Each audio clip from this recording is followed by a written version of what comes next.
Never joke, never joke, never joke. Oh, money never, money never, money never, money never, money, money. Now know what you conniving, money, money never, money never, money, money never, money, money. You can keep your conniving, money. When you've been a corrupt, in a bill tell me money. Now because your money done, you come with conniving money. When you had your pocket full, in a bill tell me money. Now because your money done, you hustle for tell me money. Yes, money never, money never, money, money never, money, money. Now know what you conniving money. Neighbor joker, neighbor joker, neighbor joker. That's all the money that me work for. A 2 pound note and a guilder piece. A 2 pound note and a guilder piece. A 2 pound note and a guilder piece. This all the money that me work for. I said money never, money never, money, money never, money, money. Now I don't want you conniving money. Oh, Joseph. Well, I invoke the WPA's position that we are engaging in civil disobedience and non-cooperation with the government, and on that grounds I refuse to participate in the interview. The question in struggle, is not personal. Whatever sacrifice as a political activist or a political leader you have to make for your people, you have to make it. Guyana and Guyanese, at home and abroad. Tune in to Guyanese Morning Time, hosted by Kadaki Amsterdam, where the sun always shines. Guyanese Morning Time, the people call it Guyanese Morning Time. Rhythm, Guyanese Morning Time. Intelligence and knowledge run the front line. We go again, Guyanese Morning Time. The people call it Guyanese Morning Time. Rhythm, Guyanese Morning Time. Intelligence and knowledge run the front line. We go again. We rise up early morning watching Comes TV, where wisdom and knowledge, yes, it is the key. Exposing corruptions over land and sea, where the wicked politicians they try to trick me. Guyana is a land for everybody. With 6 races should live in harmony. Is one set of people getting aisle money. Is one set of people doing the thievery.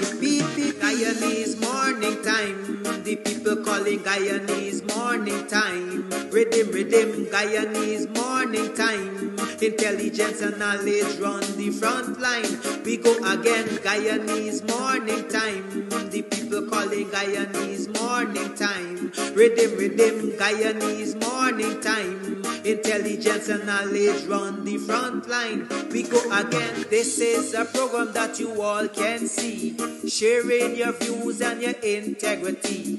Like it, comment and share it all around. Pass it to your neighbor, safe and sound. A sad situation going on in this town. The voice of the people is getting trampled down.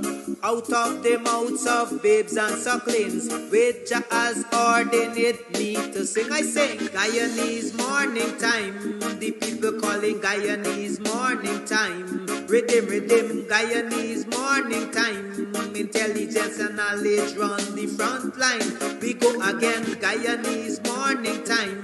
The people calling Guyanese Morning Time. Rhythm, Guyanese Morning Time. Intelligence and knowledge run the front line. We go again, fooling the people. You're promoting evil. Stop lying to the people. You are a part of the cycle. Stop fooling people. You're promoting evil. Stop lying to the people. You are a part of the cycle. I say Guyanese morning time. The people calling Guyanese morning time. Rhythm, Guyanese morning time. Intelligence and knowledge run the front line. We go again, Guyanese morning time. The people calling Guyanese morning time. Rhythm, Guyanese morning time. Intelligence and knowledge run the front line. We go again. They got Rickford, Bork and Mark Benchcop. David Hines and Kadaki Amsterdam. Sherrod Duncan, Nigel London. Normal Brown and Gavin Matthews. Big up Paslow Port People Governor. Simona Brooms, Robin Simpson. Hampton Green and Winston Jordan. And yes, we can go right on and on. Guyanese morning time. The people calling Guyanese morning time. Rhythm, Guyanese morning time. Intelligence and knowledge run the front line. We go again, Guyanese morning time. The people calling Guyanese morning time. Rhythm, Guyanese morning time. Intelligence and knowledge run the front line. We go again. The relatives and friends of young Wyndham Bacchus, they deserve justice. The family, the relatives and friends of our in Boston, they deserve justice. The family, the relatives and friends of Peter Headley, they deserve justice. And so when we say that Guyana is an apartheid state, we have the evidence to show.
Deva.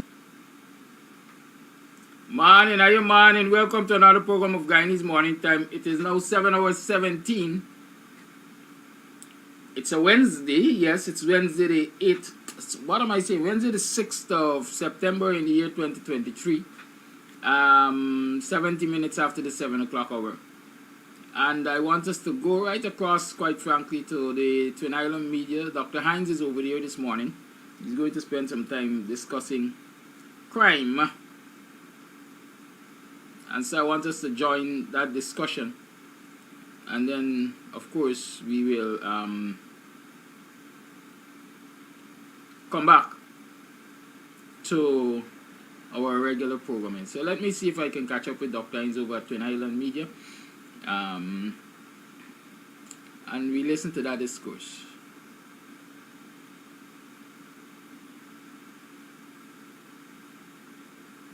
By the way, just for clarity, it was pains getting these statistics from the police. At least for 2023, we've seen an increase over 2022, as well as matter of fact, we've seen an increase over the 2020, 2021, 2022 period. Thus far, we've recorded 90 homicides for the year. Just about, and these were for the first 2 quarters of 2023, 19 homicides, 96 bodily harm crimes, instances of larcenies are up, larcenies 230, malicious damage 157. Across many of the spectrums of crime, but if you look at major crimes, they're trending downwards compared to the last 3 years for the first quarter. For the first quarter, they've been trending down, but the numbers are still relatively high overall. Oh boy. Is there a sense within the society in St. Kitts that the authorities have a handle or have a solution for this? Or is it just resignation that this is just the way it is? What's happening there? What's the feel you have on the ground there in St. Kitts? That's a loaded question, Darren, because there's a sense that they know what they want, but there's also a sense that the young people are disregarding calls and plans that are being put in place by the police force. And I could give you a typical example. Just recently, we had the robberies of a supermarket franchise. They hit one around 5-something in the afternoon, and within 45 minutes, they hit another branch. Problem with that is when the entire media apparatus reported on it. The following weekend, 5 young men went and they sought to conduct the same robbery, a similar style of robbery on Nevis, on another outlet of the same supermarket. It just highlights that it's difficult to put a lid. They know what they want. They've been explaining their plans to combat the problem, but they're not getting to the grassroots issue of what is causing this uptick in criminal activities. Dr. David Hines, similar question to you. Yes, same thing in Guyana. They're scratching their heads. The police does not know. And in fact, I just pulled up the statistics here for Guyana. There's been an increase of 36.6% in the first half of 2023. So you're talking about 82 murders in the first half of 2023, an average of 13 persons per month.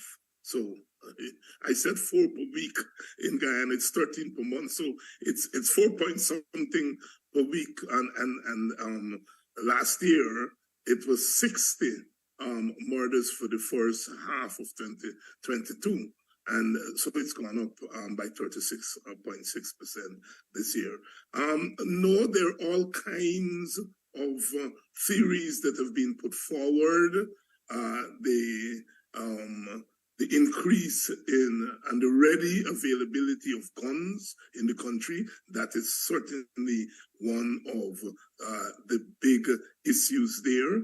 The inability of the police, for want of the capacity to deal with the level of crime that's there, but also corruption within the police force, and the people feeling they can take the law into their hands because they feel that the police force and the justice system could be bribed. That's another theory that is being put forward. The third theory that is being put forward is the general breakdown of law and order in the country and the rule of law. And this is linked to the politics of the country. So there are all kinds of theories that have been put forward, but the police have not been able to put a handle on these homicides, these murders. In addition to that, there's an extremely high rate of road accidents. I mean, just this past weekend, there were 8 people killed on the roads in Guyana. And it's become almost a national emergency in the country. When you couple the death on the road, murders, and then there's been a high rate of fires in the country, is a lot of tragedy in our country. But the murders, I mean, that stands out. That stands out. I'm curious. I want to come back to something you said in your previous response, i.e. the general breakdown of law and order and it being linked to the political world or the political realm. Could you expand on that? What's the link between the politics in the country and, because I'm not aware of any specific political upheaval or issue, Dr. Ali seems to have the situation in hand from a political standpoint. Am I reading wrong, or there's something deeper? Well, what I'm making reference to are accusations of impropriety on the part of government officials. Only recently, a government minister was accused of raping a 15-year-old child. And that story went on for almost a month. Eventually, he got off because the DPP refused to continue to recommend charges against him after enormous pressure on the accused to withdraw her statement and to say that she no longer wants to continue the case against the minister. She was held by the state in quote-unquote custody. And so people see instances like that as the justice system in the country serving one class of people. There are other instances of well-to-do people in the society who would commit who would be accused of committing violent offenses, assault and attempted murder and so on, and getting off. And there's a theory that people in the wider society see that, and so they feel that they can take the law into their own hands and settle disputes in the society by naked violence. Okay. Jermaine, is that situation mirrored in St. Kitts Nevis? Is there a attitude, or at least a perspective among the populace that, hey, you know, some people get away with it, so therefore, you know, why can't I? Yes and no. Yes, yes, in the sense that, and it's a trend that we've been seeing. Depending on which administration is in office, you'll see a spike and you'll see a lull in crime. That's across the board, and that's what we in the media realm and, you know, political pundits would tell you, right? And if you look at the statistics for the last year and so, major crimes have been trending downwards, right? The overall criminal activities increase based on the statistics, right? So that suggests that depending on which administration is in office, you've been seeing crime spike, like for example now, right? That's what they would tell you. The issue though is people in general would not necessarily blame an administration because you're not hearing about these white collar crimes, right? It's only now that administration has changed. You're now hearing about these white collar crimes when audits are being done by administrations and so forth.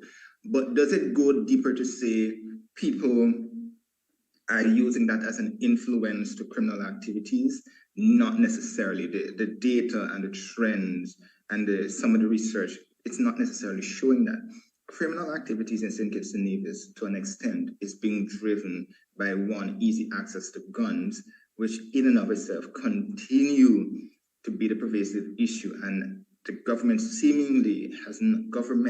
seemingly have not been able to put a handle or a source in terms of where and how these guns are being brought into St. Kitts and Nevis. The second issue, I think, has to do primarily with drugs. When we look at when in the media when we in the media do our groundwork and get to the backstory or context, we see a lot of the homicides and robberies and so forth. It's being caused by, or the reason behind it is drugs, or somebody there's somebody there's that. So those in general are some of the pervasive issues. From a political perspective, we're not hearing that.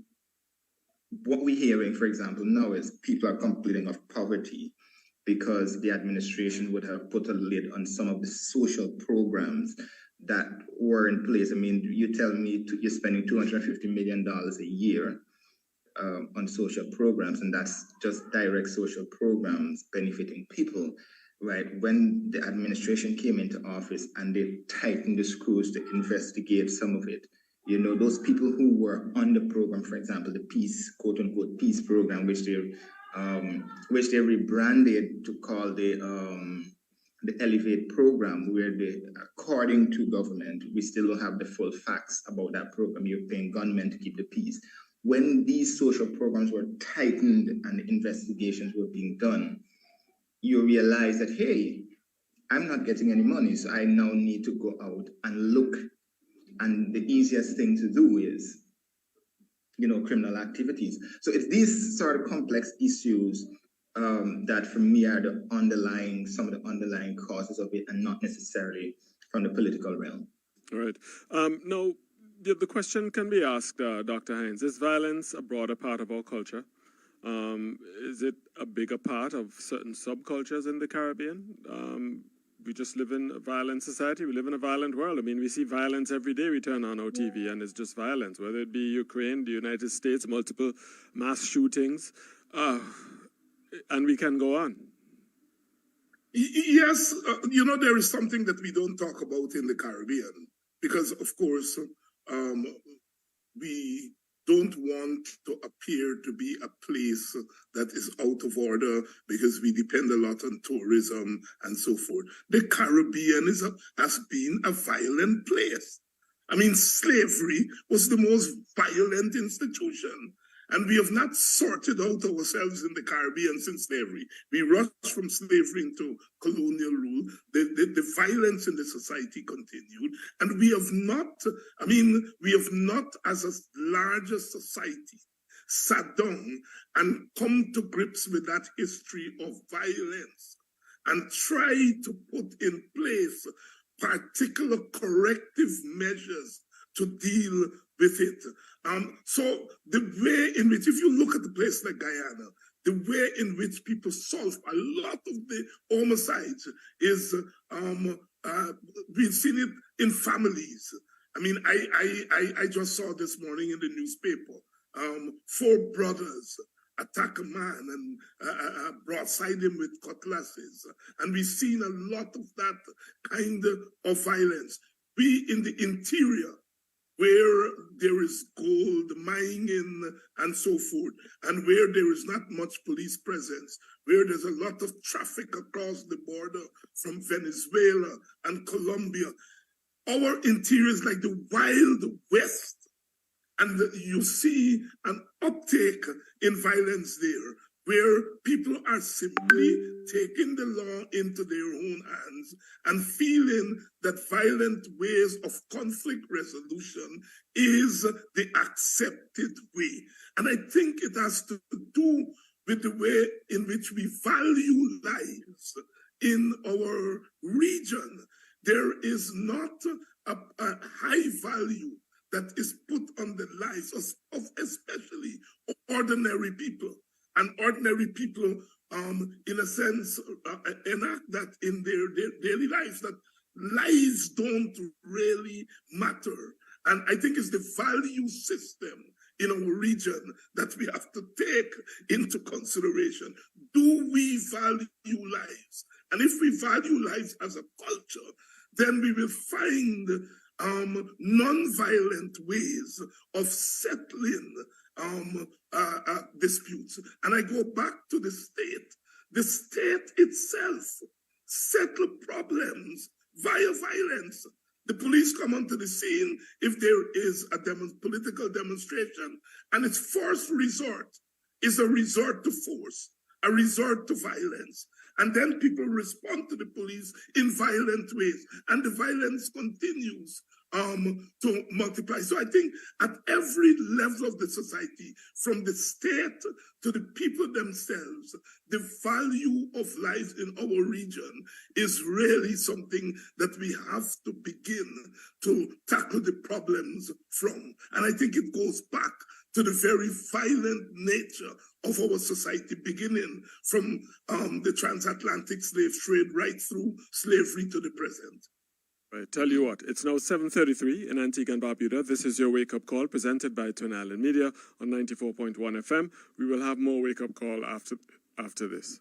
Have a small business and need a cash injection? Want to start a small business, but short on startup capital? If you answered yes to any of those questions, then the Eastern Caribbean Amalgamated Bank's Kickstart loan is just what you need. With ECAB's Kickstart, micro, small, and medium businesses can borrow for startup, working capital, or expansion at a low interest rate and attractive terms through the Eastern Caribbean Partial Credit Guarantee Corporation. So don't wait any longer. Let's kickstart your business today. Call us at 480-6051 or 480-1624 or check us on Facebook, Instagram, or ecabank.com. ECAB means business. The Eastern Caribbean Amalgamated Bank. All future, all bank.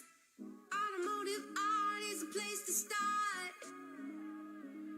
Automotive art is a place to start. Yeah, look, check. We got a wide range of products that are automotive and do-it-yourself supplies if you got a moment. Smart staff that'll always know it. Got rims and tires from trucks to high performance to off-roading. Start hair tools, batteries, oil, and car care. Automotive art is a place to start.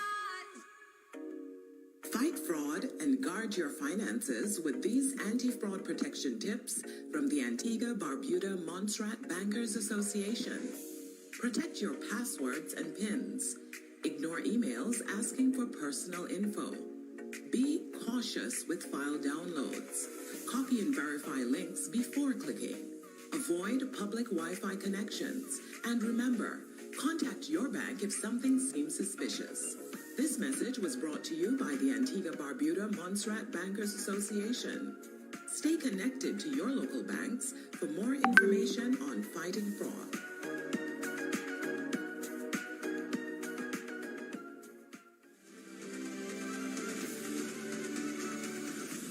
It's 7:35 in Antigua and Barbuda. This is your wake-up call presented by Twin Island Media on 94.1 FM. We're continuing our discussion with Dr. David Hines from the People's Cooperative Republic of Guyana and Jermaine Abel, who's a journalist based in St. Kitts Nevis, the Federation of St. Kitts Nevis, to give it its full title and proper title. Or is it St. Christopher Nevis, Jermaine? We still say St. Christopher? It still says in Christopher. Okay. All right. Are there some areas in St. Kitts that are plagued with violence than others, or more violence than others? I mean, when things happen, do they tend to be certain areas as opposed to others? There used to be that, but there's still, the police will tell you they're still targeting quote-unquote hotspot areas. But generally, the problem persists around the entire federation. I can say, for example, I know, and my friends in that area are going to, fret with me, but Keon, for example, used to be described as a hotspot area where the folks from the quote-unquote bad guys from the upper part could not integrate with the guys in the lower area and vice versa. McKnight was one of those areas, and even now they're flagging them, but the criminal activities are occurring right across the federation. But I think just to give a quick context, what I found, Darren and others, is that people are not necessarily targeting law-abiding citizens. When you hear, for example, we have 19 homicides this year, which is more than the last 3 years, it's a case where I would have infringed on someone or I would have done someone something. So it's more of a retribution type issue that is occurring in St. Kitts and Nevis. And I have to give that sort of context so people can get a better understanding. So it's not a case that somebody's been specifically singled out because they didn't do something, right? It's more of me getting back at you, sort of issue that's been occurring here in St. Kitts and Nevis. A simple matter of poverty. So some suggest, the Caribbean is not providing enough opportunity, particularly for its young persons, and they feel they want to get ahead in life. They want to drive the BMW and the Mercedes. They want to live in the house on the hill, and they're going to do whatever it takes. And so, if violence comes with it, so be it. Is it as simple as that for some? Dr. David Hines. Well, that is a fact. But I don't think it's the only reason. I mean, poverty is, of course, at the core of a lot of our social problems in Guyana and the region. We know that for a fact. But to say that there is a causation between poverty and every act of violence is really to simplify it. Violence, poverty has to be seen in that context. But there are other factors. You take a place like Guyana or Trinidad, we are right there at the gateway to the drug problems starting in Central America and South America. So we are transshipment points. And then you come through a Guyana and a Trinidad, and then you get in to our small islands. They're islands. It's very easy to penetrate their borders because they're islands. They don't have the kind of resources to fight the transnational crime. Because we in the Caribbean are right there in the root of transnational crime. And then you take Guyana and Trinidad, a lot of money passes through those countries, legitimate money, but a lot of bad money is there in those countries. And so therefore, it's very difficult to distinguish between the formal economy and the narco economy. And the narco economy feeds on poverty. It feeds on poverty. The young people who are running drugs are often young people who are looking to make a living and are not able to make a living in the formal society. You take a place like Guyana, 50% of its people are earning $7 per day or less. You hear that? And this is in the fastest growing economy in our region, in our hemisphere, and perhaps in the world. 50% of its people. Young people then look at that and say, I really can't make a living in the formal economy. And so I go outside of the formal economy. Once you go outside there, that's the law of the jungle. That's the concrete jungle there, right?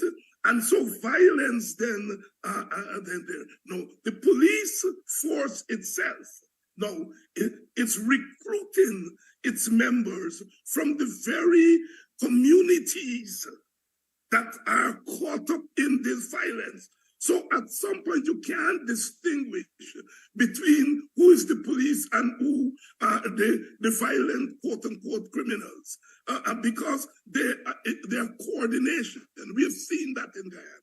Coordination in crime between police and the quote unquote young people who are getting into these behaviors. So the thing becomes a kind of inbreeding and renders the state institutions incapable of putting in place preventative measures and corrective measures. So it becomes a problem that is driven from outside, percolating inside of the country. The institutions of the country are not matured enough.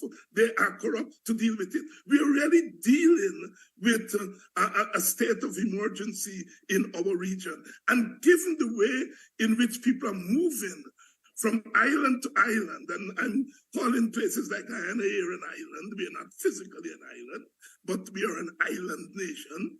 And the way in which our people are now able to move from island to island, when Trinidad and Guyana, when there's a spike, it's easy to see how you see a similar spike in St. Lucia or St. Kitts. So it's really a wider problem that is not confined to a given country or a given region in a country, but it's really a regional problem that has to be tackled regionally.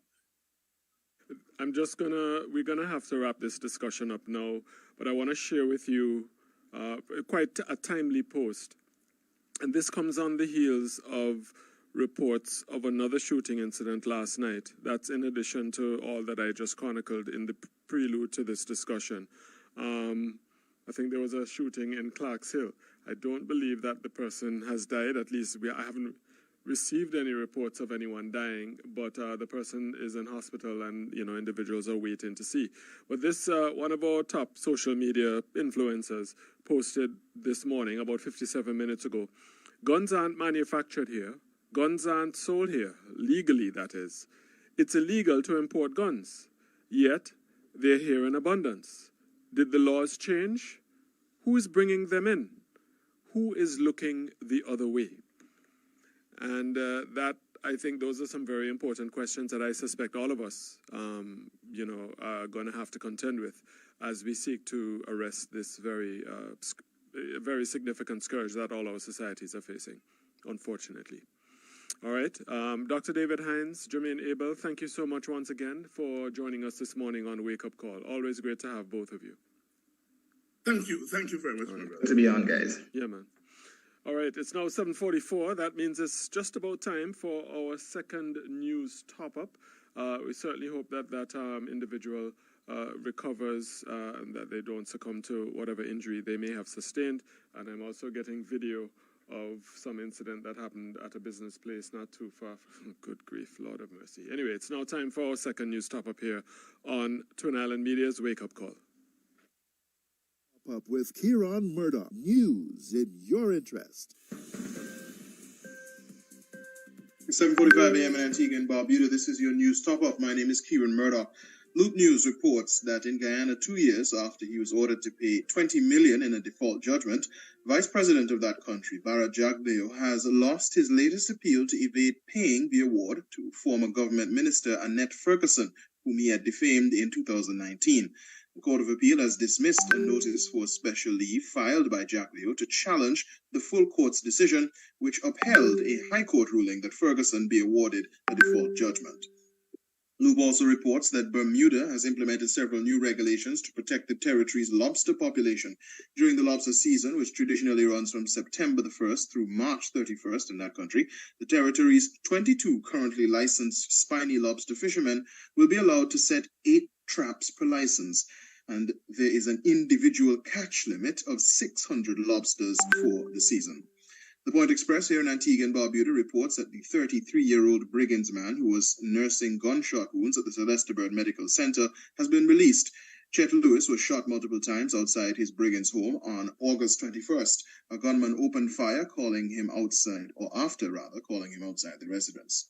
Daily Observer reports that the mother of the man who was shot by police recently said that the force needs better training to deal with persons suffering from mental health incidents. After hearing that her son, Roshan Shabazz, had been shot by police and taken to hospital, Josette Joseph said she experienced shock, frustration, but a sense of familiarity as she recalled her son's battle with mental issues.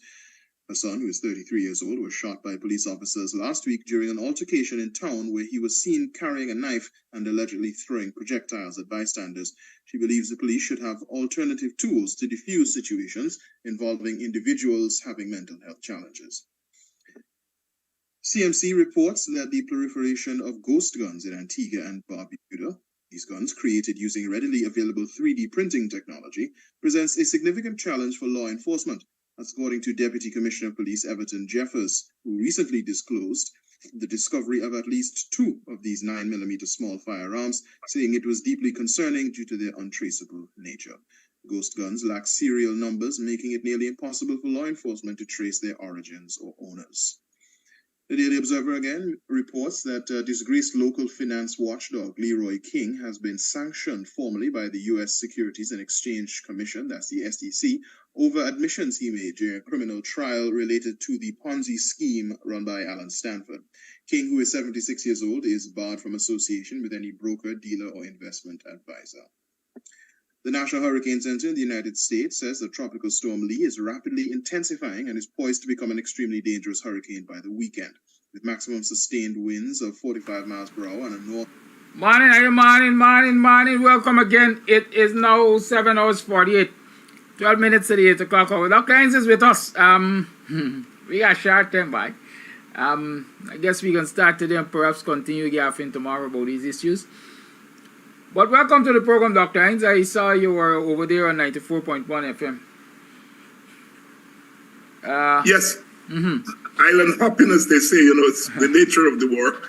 And, when you get an opportunity to deal with these trans-Caribbean or pan-Caribbean issues, it allows you a scope to really put our situation in Guyana in its larger context. So I welcome doing the Caribbean-wide programs and also to get a chance to talk about what's happening in Guyana to the wider Caribbean, because often they are fed out there the kind of official version of what's happening in Guyana. So when we get the opportunity to speak to a larger Caribbean audience and to put Guyana within its larger Caribbean context, I think it helps our own struggle here in Guyana.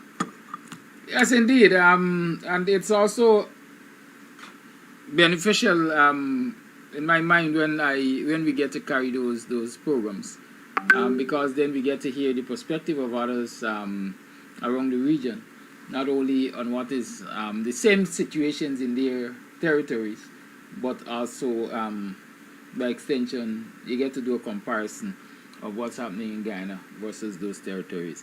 So it's always good when we get to carry those discussions. I mean, there are many people who might say, why we're not with the regular programming? But things can always be regular, right?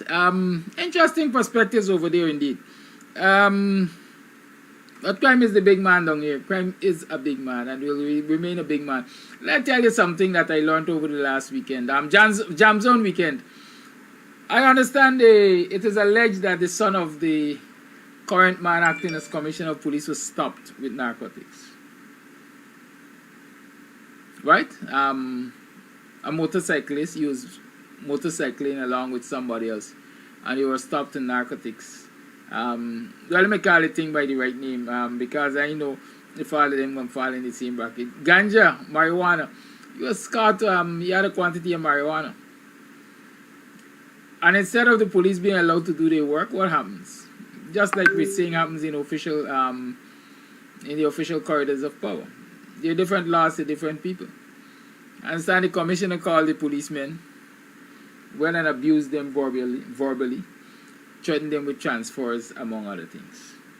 How then do you deal with crime if the police force has to be partial? If it's the commissioner's son or somebody with connections to the commissioner and so on, you dare not touch them. But one of the things I heard just now on the program as interesting is guns are no longer necessarily imported into these islands. They're printed 3D, right? The 3D printing technology is used to print guns without serial numbers and so on. Years ago, we might have thought that 3D printing is some stupidness we're talking about. But here it is in our region, and to some extent wreaking havoc. I don't think the police departments and so on are really prepared for that because many of us are lagging technologically. Good? So I just wanted to say that. But our clients, we have bigger things to talk about, man. Or, well, not bigger things. We have our own local issues that we deal with on a regular here in the country. I see Jack Dio got to pay Annette 20 million. At least there's another ruling that says, why you going to pay the $20 million? You can't run from it. I guess he might be running to the CCJ to prevent paying. What do you think? Yes, he has already indicated that they're going to the CCJ. I read that overnight in the media. So he is going to the CCJ. I expected it. I didn't have to read it.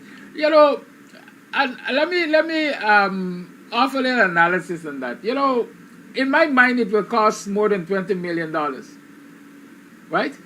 To fight this case from the lower courts all the way to the CCJ. It will cost Jack Deere more than $20 million. My guess is. So why fight tooth and nail against this $20 million judgment when in actuality it is going to cost you more to fight it? And then if you have to pay it, it's like you're paying more than double. Why this determination not to pay? Well, first of all, these people are rich people, so they can fight those cases. And I suppose it's difficult to distinguish whether it's state money or it's personal money that is being used to fight a case like that. The second thing is he's a political person. And so his personal problems are wrapped up with the problems of the government and the state. And so there is a really indistinguishable factor here that is not easy to distinguish between the personal and the political in this case. These people manage the state of Guyana as their personal fiefdom, their personal property. And so, therefore, what happens to them personally, if they lose a case personally, they will see it as the political party, the government, and the state losing. And so because there is that nexus between the personal, the ownership, if you will, of the government and the state, you find that these matters take on the wings that they've taken up. This is not just Jack Dio losing to Annette. This is about the PPP losing to the PNC, the PPP losing to the opposition. It's all wrapped up in the political motion of the country. And so at no point can the PPP be seen as losing to the PNC or to... But this is the PPP's political practice. Quite interesting. A small man like me would just weigh the pros and cons as against 20 million plus legal fees and so on. And perhaps just go to pocket and bring that thing to an end. But it's interesting how we fight in this country. We are talking about fighting and the approach of the PPP to governance and politics in this country. Last week when we were talking, we intended to talk about, I would say, the distribution of power, the management of power in the society, the majority rule that we are faced with. We wanted to talk about the issue of the supermajority and so on. In the same light of that discourse, we are hearing, or we heard, hint throwing, let me call it that, of the PPP wanting to talk with certain people, political persons, political parties, about the possibility of power sharing. But Nigel Hughes at the Coffee 250 State of African Guyanese discourse, the 10th annual, suggested that, you know, the way to deal with this disparity, the mistreatment, the constant political fights in the management of the country's resources and so on, was to have, I think, a supermajority in Parliament, a vote that will have to include members of the opposition. Jagdeo attacked it, Anil attacked it. Where are we heading? Sarah Lynch said in the Sarah Lynch recent interview, she had a lot to say in terms of where the country is heading, what are some of the things that she believes needs to be in place, and stuff like that. What is your total view on the positions of Nigel Hughes and the response of the PPP? Well, Brother Kadaki, if you look at the history of this program, for example, I've been coming here for the last 3 years, and I've been saying that the manner in which the PPP came to office has a logic to it. And the logic it has is a logic that leads the country into a one-party authoritarian state. Because if you bring a government to power in a disputed election and you paint one participant as thieves, the participant that you give the power will see themselves as having a total mandate. Because in effect, what happens in regime change is that the regime, the government that you marginalize from office is seen as a disgrace. And so therefore the party that is given the power may have 50.2% of the vote, but it feels that it has a 100% mandate. And I've been drumming that ear every time I come to say regime change has consequences. In effect, what I'm saying, that if you look over the last 3 years, you would see the rapid evolution of an authoritarian state. So the party that is governing the state believes that it has a legitimate hold on power. Anil Nandala, during the 2020 impasse, said this is a struggle of good over evil. So the PPP is good, the opposition is evil. And so if the PPP is good and the opposition is evil, the PPP has more than a political right to govern. It sees its right to govern as God-given right. It is good. It is good over evil. So there is a political logic. There is a logic of self-perception. And it means, therefore, that you are going to see the developments. I have been saying on this program, the PPP has monopolized every inch of political space. And sometimes I know I tire the listeners. I know sometimes I give the impression as though all is lost, because I am painting what is it that we have to wrap our minds around. So, no. Here is the PPP. The Americans that helped to put them in power. The Americans that intervene at the level of the president, at the level of the Secretary of State. This is the greatest country on earth that is intervening in the politics of a small country, not at the level of the undersecretary, at the level of the presidency and the Secretary of State. You understand what I'm saying here? And the PPP is the beneficiary of that. It's the beneficiary of that.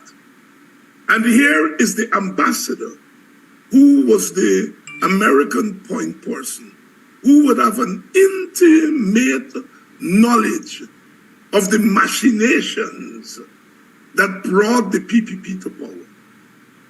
Here she is saying to the PPP, look, at the end of the day, regardless of what happened, you all got to make this country work, right? And you all got to talk. In effect, what she's saying is, look, we may have helped to bring you to power and to keep the other side out of power. But that was based on making sure that our interests are taken care of. So we took care of our interests by putting you in power. Now we are saying to you, in the interest of your country, you got to talk to these people. And the PPP answers by saying, no, you now can't tell us who to talk to. You now can't tell us talk to the opposition. Remember, Mr. America, you marginalized the opposition from power. You helped to do that. You called Granger and Halapony. You put sanctions on them. How can you now tell us to talk to them? You all hear me out here this morning. This is what's going on here. Now the Americans would see regime change not as an end in itself. They see regime change as a means to an end. Regime change to them is about making sure their interests, their economic and geopolitical interests are taken care of. All right? And the PPP sees the regime change as an end in itself. That is the end of history for Guyana. That the PPP is in power, it has a right to be in power, and it's not going to talk to no opposition. Now, what happened in 2020, therefore, is the convergence of American and Western interests merging or converging with the PPP's own sense of its historical ownership of Guyana. The PPP always feels that it is the party that was ordained by God to govern Guyana. And so therefore it took the opportunity of regime change by the West, which, like I said, was a means to an end. The PPP then takes the opportunity to take advantage of that, to put itself firmly in power, and to see that as an end in itself. This is what it always should have been. We should have been in power because we are good, and the other side is evil. And so your regime change plays into our narrative of ourselves. So now that regime change has happened, you've looked after your interests. You, Mr. America, you are now saying, in pursuit of our interests going forward, we're asking the two of you all now to talk. And I am saying to you, oh no, I'm not going to talk. So here is the PPP benefiting from the American action. And then it's now telling the Americans, no, you can't tell us what to do now. Thanks for what you did for us in 2020. But now we running the show here. And so therefore you can't tell us what to do. They did the same thing in 1992. Carter came down and he helped them to get into power. And then by 10 years later, 12 years later, Carter left Guyana and said he's done with this country. Because the PPP basically, when he told the PPP, it's now time for power sharing, they tell him the same thing they're now telling Cyril Lynch. So the Americans have not learned that there is a way in which your interests, your national interests, help to create a monster in countries like Guyana. Your national interest pushes you to put the PPP in power.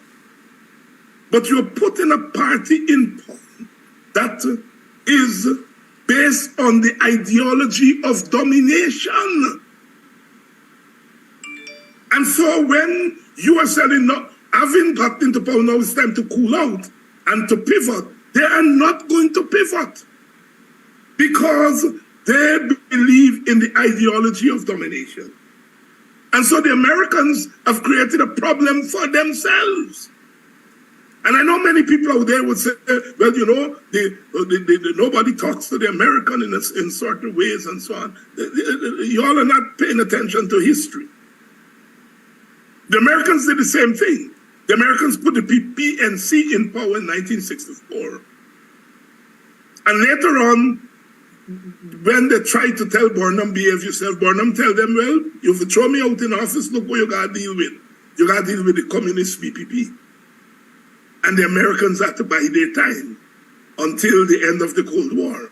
And so we've seen history repeating itself, where there is a clash between the Americans need to ensure its national interest is served, whether ideological, and later on, with the authoritarian instincts, need to ensure. And so, therefore, this is what we've seen playing out here. It is no accident that just as the PPP is telling the Americans where to get off, they're telling Nigel Hughes, who they see as an agent of the opposition, putting forward a reasonable proposal. He's saying the same thing the Americans are saying. Let us find an inclusive form of government. And they went off at him. Oh no, oh no, oh no.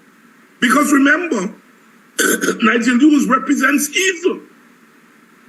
And we cannot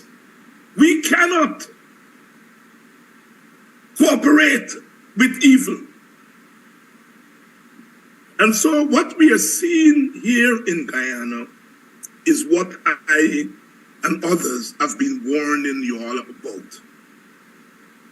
If you start from the premise, that there was regime change in 2020, the logic of regime change takes us where we are now. A government that sees itself as larger than the Constitution, larger than the political norms, larger than accepted norms in countries with the rule of law. They see themselves as a law unto themselves. And so therefore react in the way they react. And they would feel confident enough to say to the Americans, because to say to the Americans, no, we're not going to talk. Don't tell us. We don't want you mediate for any time. They will feel that the Americans do not have an alternative, that the Americans wouldn't turn to the opposition as an alternative to them. I'm sure they feel confident about that. So that's one.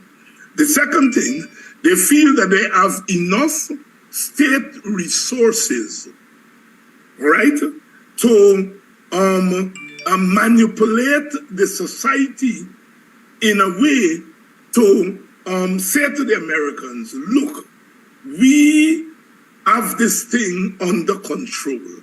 Why are you panicking that the society would disintegrate if we don't talk? Look, we have not been talking for 3 years. And look what has happened. We are controlling the upper echelons of the army and the police. We are controlling the parliament. We are controlling the media. We have it under control. What are you all talking about, Mr. America? There is no crisis here. It's just a few opposition people running around and saying there is a problem, there's apartheid, and all we have to do is to charge them, pull them before the courts, put some shackles on their feet, and everything is back to normal. So that is what we are seeing, my brothers and sisters. The logic of regime change takes us here. America makes this mistake everywhere it goes. it takes care of its national interests and not taking into consideration what it could be creating in the society. And once again, it has made that mistake in Guyana. It made that mistake in other parts of the world, that it engaged in regime change. And it has made that mistake here. So, if America wants to get the PPP out of office tomorrow, it can do the PPP just as it did to the coalition. But it's not in American interest to get the PPP out of office yet. And so therefore, they're trying to then cajole the PPP. And the PPP, I think, has read the situation. And they know that America is not going to push the envelope to the point of pushing them out of office, or at least so they think. And so therefore, they're taking the stance that they are taking. We are living in interesting times. Sometimes you speak of the U.S. continuously making this mistake wherever they go. Is it a mistake or is it a calculated risk? As they say, it's just collateral damage.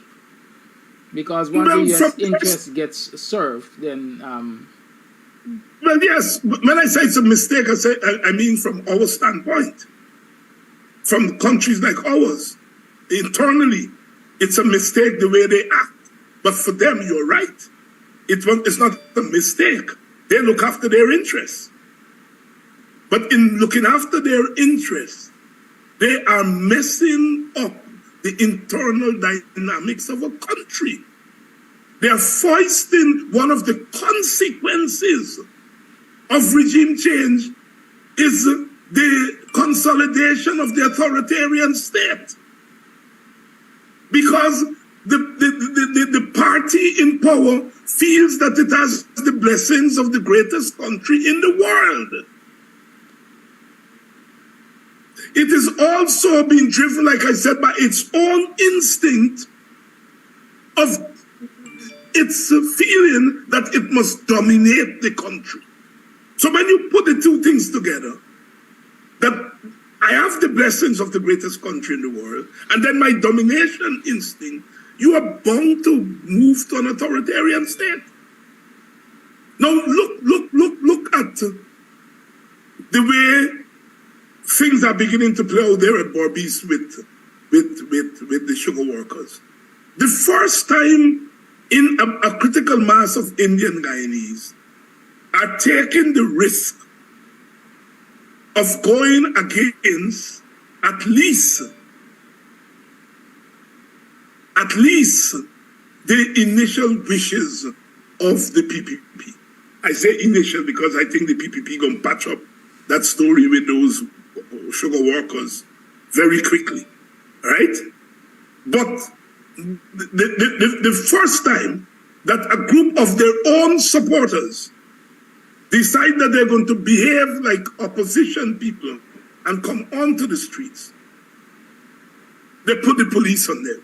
Now, the police was quite cautious with those sugar workers. They didn't tear gas them, they didn't do all the things that they would do to black people. They didn't kneel on people's back and neck and so on. But they acted against the people. So I'm saying the contradictions of the authoritarian state, and this is Indian Guyanese, I think, have to learn this lesson. The contradictions of the authoritarian state means that you build up an authoritarian state for your opponents, who you see as enemies.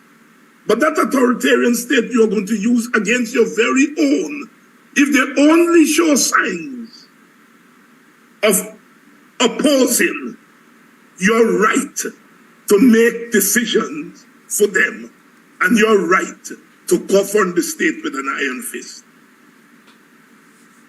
So, not to Nigerians, not to the Americans, and not to the sugar workers, their own supporters. Authoritarianism, dictatorship has a logic of its own, that it eventually consumes the entire society. Yeah, many were arguing that the action on the sugar workers was only taken because Ramjatan was emerging as a leader. But don't say only. Don't say only. To say only is to minimize it. That Ramjatan could go there among those sugar workers and give them leadership points to something in human relations, in political relations that the PPP, like any authoritarian government, don't understand. They believe people are robots, you know. You hear what they're saying? Oh, Ramjatan should be the last person to go to sugar workers. Those sugar workers know damn well that what Ramjatan and the coalition were trying to do was in their best interest. They were trying to stabilize an industry that was out of control. The sugar workers know that. They know that ultimately the right sizing of the sugar industry would be to their benefit. They know that. But for political reasons, they allow themselves to be used by the PPP as part of regime change. And now they are acting as labor always, or labor should act. And that is, they are acting within the context of the demand of labor from capital. And so therefore, in doing that, they will seek leadership from wherever it comes from, hence Ramjatan. Because they knew that Ramjatan was not their enemy in the first place. They knew that. So it's not surprising that Ramjatan would go to them and he would give leadership. It's the same thing they said about us. They said, don't worry with WPA and Kadaki, Amsterdam and David Hine. They don't represent nobody. And then when we come on programs like these and we're talking to hundreds of people and thousands of people, they then say, you know what, tell the universities to knock off Westmos and Hines. They know. They know. But they come to believe their own lies. So they have to act in that way when they see Ramjatan going among those workers and give them, it doesn't surprise me. Because I knew that those workers always knew that what the previous government was attempting to do was in their ultimate best interest. And so the government is surprised that Ramjatan could do. It means they don't understand their own supporters. So they're not only acting, they are acting because it's a big deal.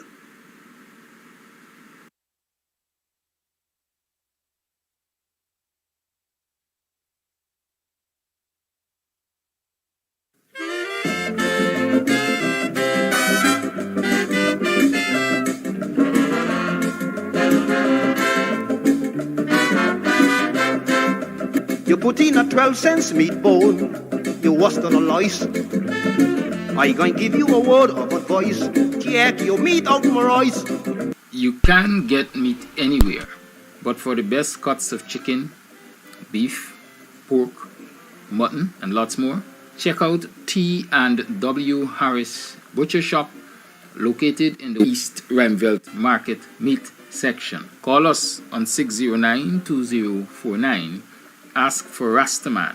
T&W Harris Butcher Shop brings you the best in fresh cut meats and lots more. Good production. Still I count all money, and me no job for no new money yet. Hey, when I make a dollar, you fi spin it, you fi turn it around and spin it. Millions the inna the billy, no one bag of teeth when you see me. Some fresh cash, fresh cash, fresh cash. As me Friday gone, me Friday come back. Fresh cash, fresh cash. I we say fresh cash. As me Friday gone, me Friday come. Every hustler, when I make the money up, spin it. Time my luck every minute. Island luck every minute. Them gyal I get every minute. Fi what? TMM means means too much money. Them no one get a youth make so much money. Why they me if you watch them? Still have the white paper for me cash them.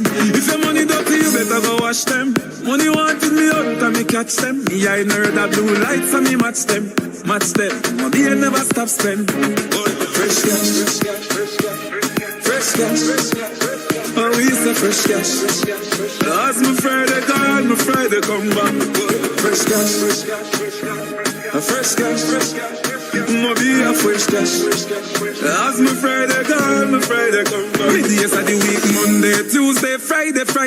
Wednesday and Thursday and Saturday fly out. See a man a slap a girl with 1,000 Kyle. Me black and oily, money white as style. Lord, me a kill the place untimely.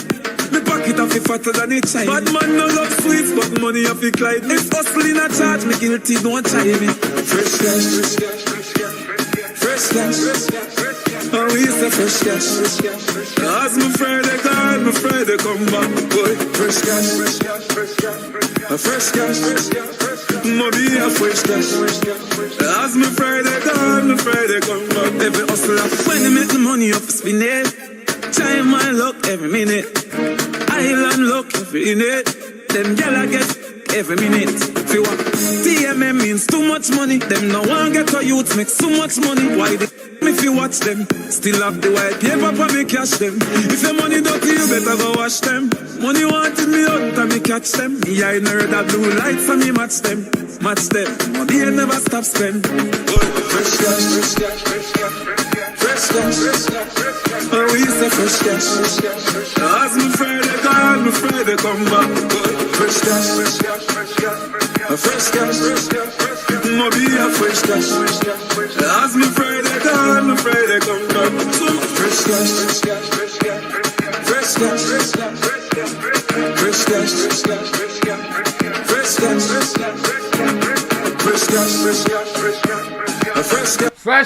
fresh cash. Fresh cash. As me Friday gone, it come back. What does that mean to you? As me Friday gone, it come back. Fresh cash. It's a cultural thing, eh? Friday is the only payday we know. So that's our reference. That's our point of reference. As me Friday gone, it come back. That's our point of reference. Friday. Only Friday we could get paid. Isn't that so? Morning, I am morning. Welcome to another program of Guyanese Morning Time. It is now 7 hours 23 on the 7th day of September in the year 2023. Welcome to the program. Welcome. How was your yesterday? You made some money yesterday. You're sitting on fresh cash. You ain't done come the old one yet, but new one come. Is that your situation? How was your last night? You rested well? Or you had you went to bed with them people in your stomach? Them people that aggravate you or them people that you aggravated? How did you sleep last night? You slept with one eye closed and the other open, looking to see when they're coming to get you? How do you sleep at night? Morning. I hope you were able to achieve your set goals yesterday. I hope that you have new goals today, or you have goals to continue working on achieving based on those goals that you have set. You see, not all goals are achieved in the short term, because you can have short, medium, and long-term goals. Good? So, what your goal is it a short-term goal, a long-term goal, or a medium-term goal? At the end of the day, we must have goals. Because if we don't have goals, then what are we working to? We just going anywhere the wind blows. Is that what we're doing? Anywhere the wind blows? We must set achievables, things that we hope to achieve by the end of the day, the week, the hour, and so on. I find it a helpful thing. Because when I rise in the morning, I say today, listen, today I intend to do X, Y, and Z. And I'm going to, regardless of how I feel for the most part, I will give it my all to achieve what my set goal is. Sometimes it takes longer than I anticipated, but then I put in the work anyhow. Good? We have to learn to do that. We have to set goals and work continuously at them until we get to that point. We don't always get there in the short term. Sometimes we make it in the medium term, and sometimes we take longer. Right? For example, home ownership. You don't always achieve that in the short term. Because many of us are working for incomes that can't even pay rent, much less buy home. Many of us are working for incomes that the bank look upon and say, well, no, you don't qualify for the smallest loan that we offer for home ownership. But does that mean that you will give up on ownership? Does that mean that you will give up and say, I can't afford, the bank ain't want to lend me money, the bank said they can't lend me money because of what I'm working for. And I don't have cash money to build a home, so I will just give up on owning a home? Or I will set long-term goals as to how I will get there. Good?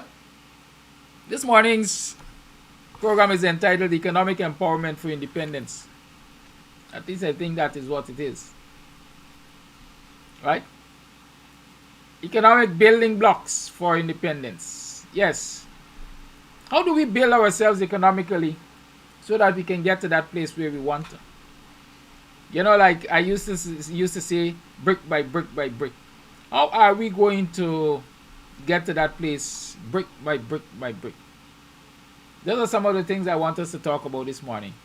But just as an aside, sometimes I like share my business with y'all because it gives me perspectives and it helps me to share my thoughts on certain things. For the last month or 2 or 3, perhaps, I have not been cutting my hair, as you notice. It has been low on my head previously. And so it's growing out now. I just spoke with my sister, my second mother. Yeah, we just had a conversation. She just see me after a couple mornings. And so her first question is, when you gonna go to the barber?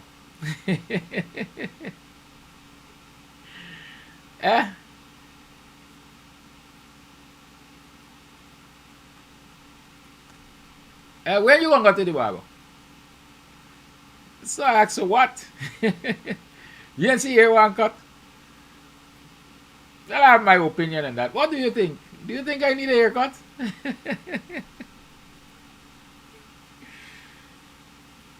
Those of you on this program, let's do what you call it? A poll this morning. For the next 2 minutes, do you think I need a haircut? Do you think I even need to comb my hair? What says yes? I wonder why.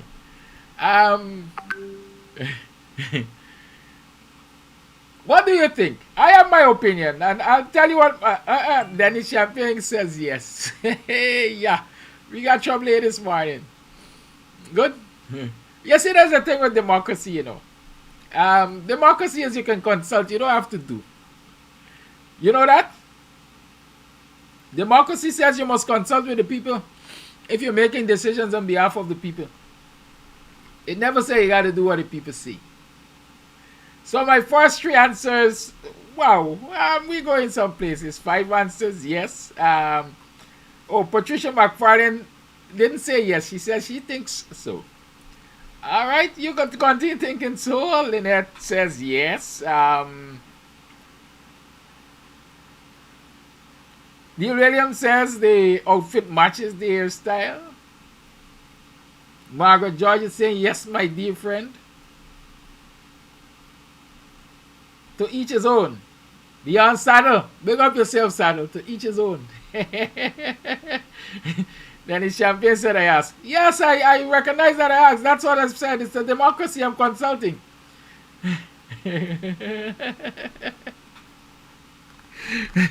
Desiree Simmons is asking, you know, Desiree, as we like to say, Desiree is always a smart ass in the class, eh? Desiree wants to know why I'm allowing it to grow out.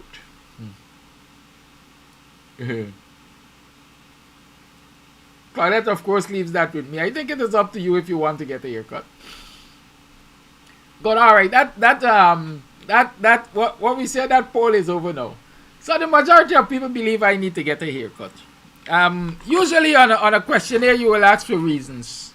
Why you think I need to get a haircut? Why am I growing it out? I like it. I love it. I love this look. We live in a, I don't know, we used to say vain, people vain. Perhaps we live in a vain society. I don't know if it's vanity really. But I found that a lot of people are afraid of gray. Or silver, whatever they want to call it. A lot of people are afraid of gray. By the time people see gray, they're ready to tell you why you don't dye your hair. Why you don't cut your hair.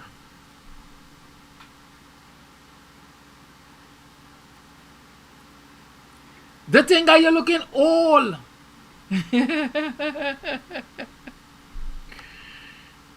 I can't look what I'm not. So if I look old, right? It's an encouragement to me and others. Embrace yourself. Right? Embrace yourself. And I'm embracing my growth. I'm embracing my hair. I'm embracing my DNA. I'm embracing my ancestors. I'm embracing, you know. Junior Board said, die until you die. Good? Embracing all of that. I had a uncle, I had an uncle, Dodger Sam, who had a big head of hair. Big. Really, really big. And it was all gray, you know. It was all gray. And I love Doddridge head. Every time I see Uncle Doddridge, I say, proper head here, all silver. Good. My mother, up to when she died, her hair length was perhaps about mine because she used to cut it down, boycott as they call it for girls, boycott. And she wore it gray too. There was a time when my mother used to dye her hair, but after time, I guess she gave up on that too. But I personally, I like my hair. I always admired. There's one politician I admired in this country for his hairstyle. The Silver Fox. I remember him. Silver Fox, Desmond Knight. I liked Desmond Knight. Desmond Knight walked around with a head of gray, an afro of gray. Good? So there's precedent for that if you want to look for precedent. But generally I like this. I don't even like passing a comb through it too regular. You know, most times you see me, I will be rubbing my head like this because I like to feel the texture of my hair. And so when it low and it balance, I really don't get to do that. So I just embracing me, man. Right? Good. So the argument this morning, well, not the argument, the discussion with my sister was, you got a problem with gray hair. Right? I hope y'all don't have a problem with gray hair. This ain't going away soon. As a youngster, I carried a head full of hair too. I had plaits. I used to wear plaits. I think they were about my shoulder length. Right? I got married wearing plaits. Good. What is the difference of silver and gray and Dennis? Because I hear people tell me, the other day I talk about gray, somebody said, Mr. Amsterdam, I'm hearing gray silver. I don't know what's the difference. Damn same thing for me. I don't know. Salt and pepper. Good. So that little aside apart from there. Thank you for your honest opinions, mind you. I'll consider cutting my hair at some point in time, but not anytime soon. Good. So I was talking about setting those goals. I saw somebody say, don't bite more than you can chew. Old people say, don't put your hat where your hand can't reach. Good. That's a fact. Now, when we set goals, especially financial goals, in many instances, they require capital. Where are we getting money from to achieve these goals? There are many sources of capital, you know, that a lot of people don't necessarily pay attention to. Not because you can get it from your personal income, etc. You can't have it. Keep that in mind. Many of us give up on our goals, give up on our hope, give up on our plans, because we come to a point where we realize it's hard doing it alone.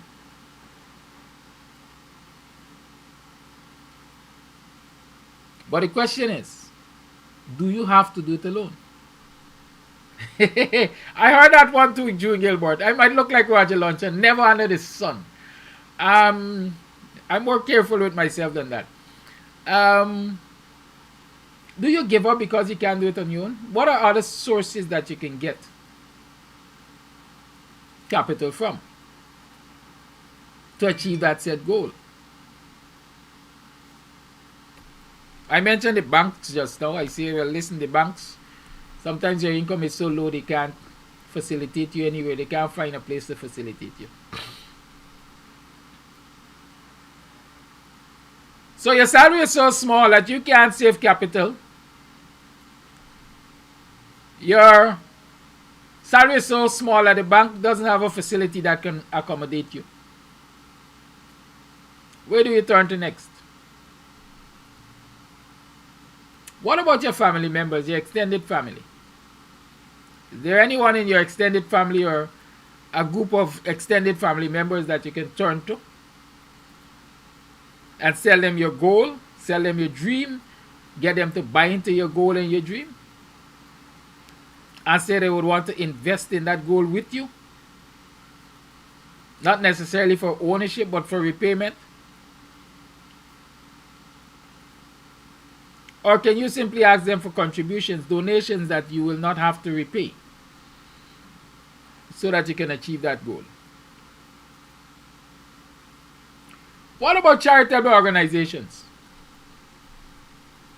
There are lots of charitable organizations out there that fund your goals. But you have to first be prepared to do the work. You have to do research. Identify those organizations. See what their criteria will be. See how you match their criteria. See what you need to change in your lifestyle or your approach to life to meet the criteria, or to change your financial circumstances to attempt to meet the criteria.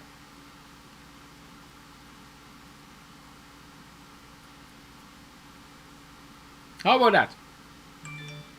You see, some of us, a lot of us give up because we wake up and we say, listen, I want my 2 chicken. But when you do the investigation about the chicken, you don't have anything close to minding the chicken. Nobody is assisting you to mind the chicken, and you give up.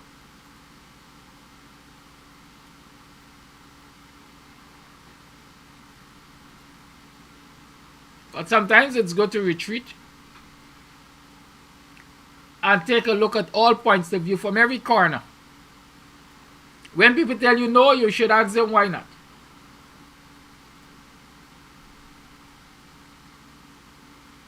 And you're not asking why not in a brash way. You're not asking why not because you want to be aggressive, and you don't want to give them the impression that you're aggressive. You want to know the reason so you will know where you're falling short.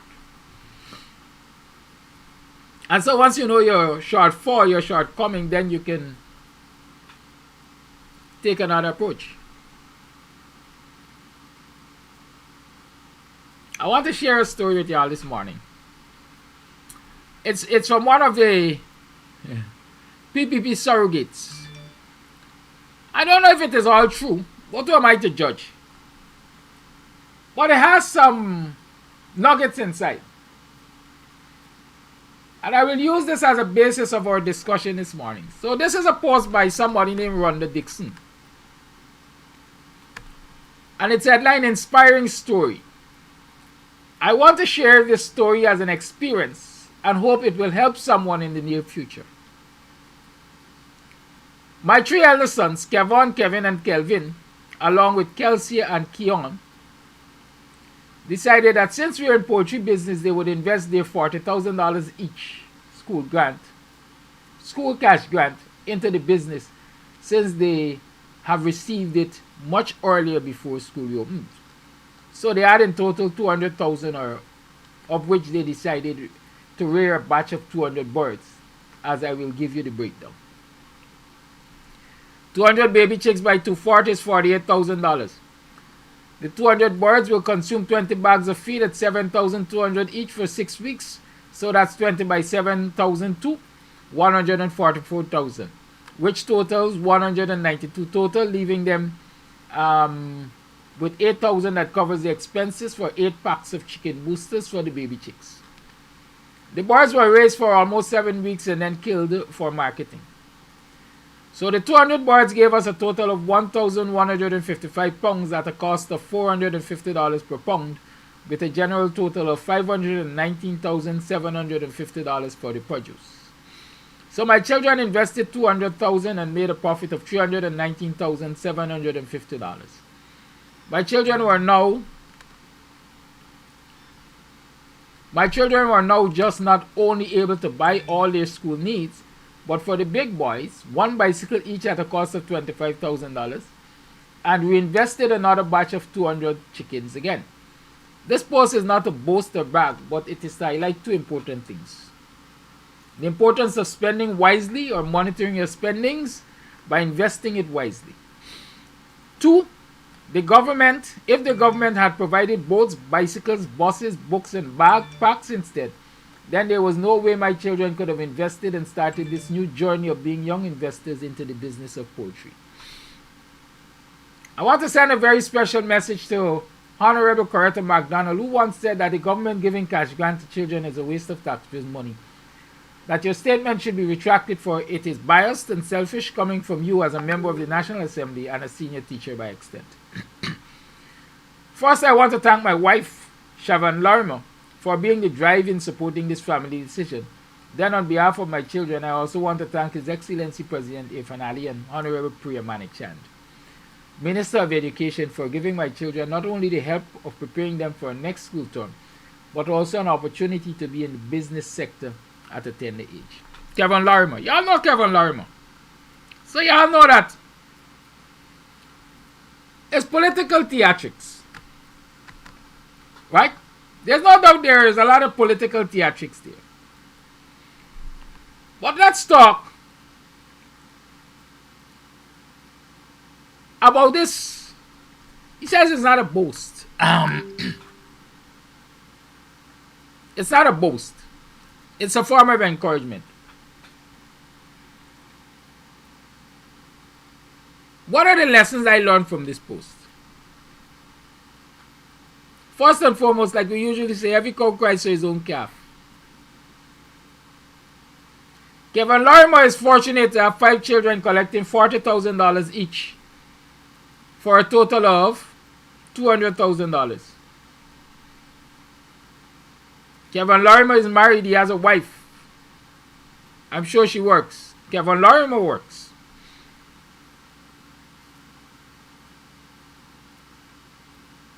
So let's assume that Kevin Lorimer and his wife are in a position to provide for their children adequately. Then $200,000 for them doesn't have to go directly to the pot.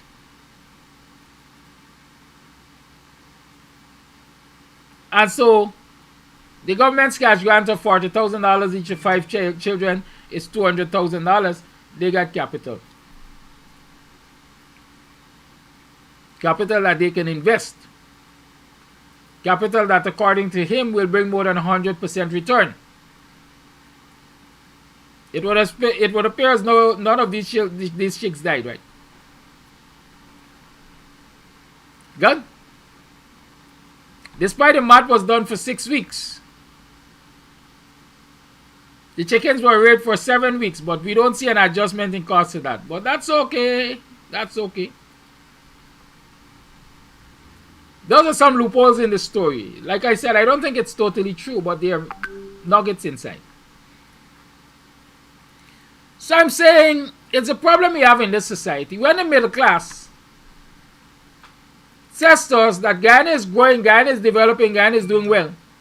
They're seeing it from their point of view, because they are already in a good place of access. They're already in a good place of access because they're middle class. They're already sitting on money. So they can invest because they can find capital readily to invest in oil block, in logistics for the oil industry and stuff like that. So when they speak from their point of view. The same is true of Kevin Lorimer here. He's speaking from his point of view. He got 5 children. And 40 by 5 is $200,000.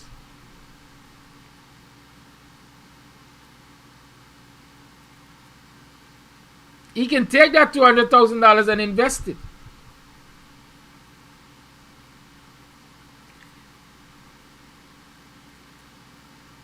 Is that a form of misappropriation that took place there? Did misappropriation take place? In my mind, yes. Was the money given as capital to invest in chickens? Or was the money given as a cash grant for the children to get their school supplies? In some societies, that would have been a strike. Fortunately, in Guyana, it's not a strike. But like I say, I usually think outside of the box.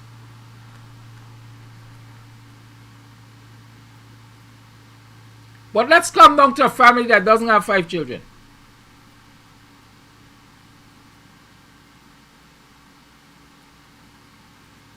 Let's come down to a family that doesn't have 5 children. They got 1 child in the family and they get $40,000. What do you suggest that $40,000 can be used for?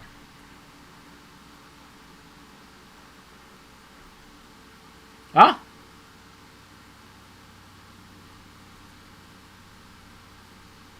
What do you suggest that $40,000 can be used for? Is it adequate capital that will really change the fortunes of that 1 child? Let's make it a little more ridiculous. It's $40,000 to a child that lives with a single parent who's working for minimum wage.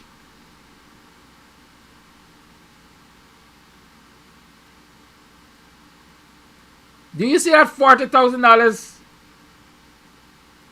as capital that can be invested in a business that will make much difference in the child's life? You know, I always argue that education is a poor man's salvation.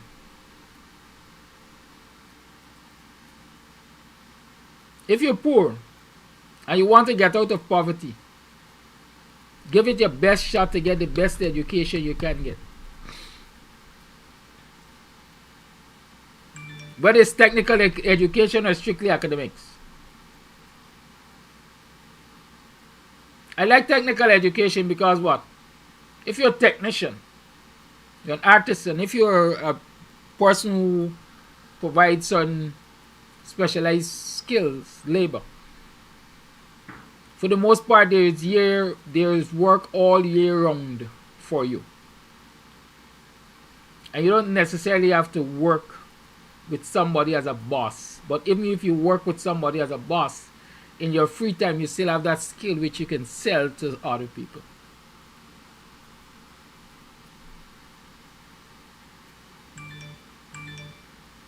Are you understanding that?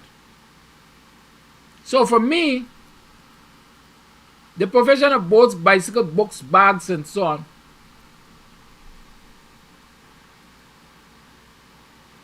has its place, and it has a place higher up in the ranking than for me than $40,000 per term or per year.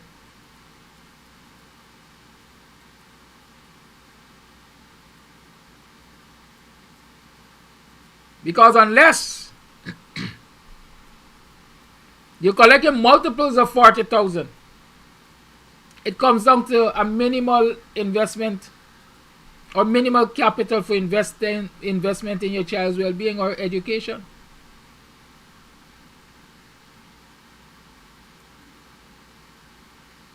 But just a guarantee that you're going to get books, you're going to get bicycles, or what form of transportation you're going to get, whatever school support this child needs through the year. is relief enough, because you know that for the greater part all that child has to do is torn up.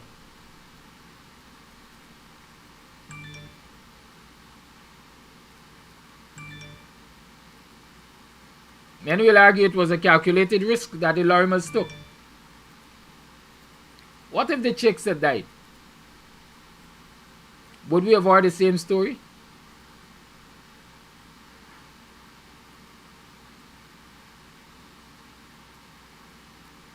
So we have to understand that it's not always one or the other. It can be both. And let's talk about both. It is well and good to give children support through books, bicycles, boats, and so on. It is well and good. It aids their education.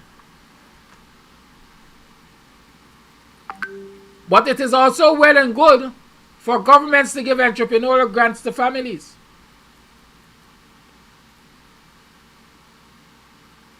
And both of them can be done. It is also well and good for governments to give monies to families that can be used as capital. And it is the very argument the WP has been making since the Buxton proposal, as we call it. Clive Thomas suggested that every household be given $1 million or 5,000 US yearly based on oil production. The argument there has always been, when you give that $1 million to the households will decide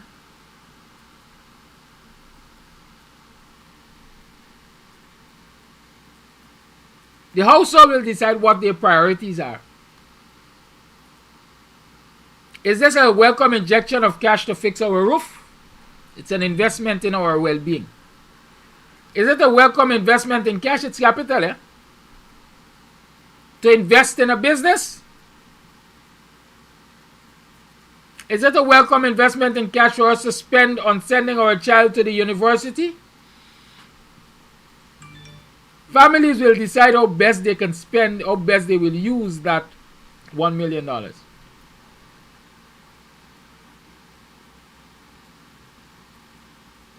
But that doesn't preclude governments continuing to do what they think is necessary to be done to assist children at school. That $1 million, like WPA suggested, the issuance of that $1 million per household could also be tied to certain achievables for families. Your children must go to school. They must have the yearly medical checkup. At least those two things. So you're looking at the health and education well-being as factors related to this $1 million. These are achievables. You must achieve these things if you're going to get the next grant of $1 million.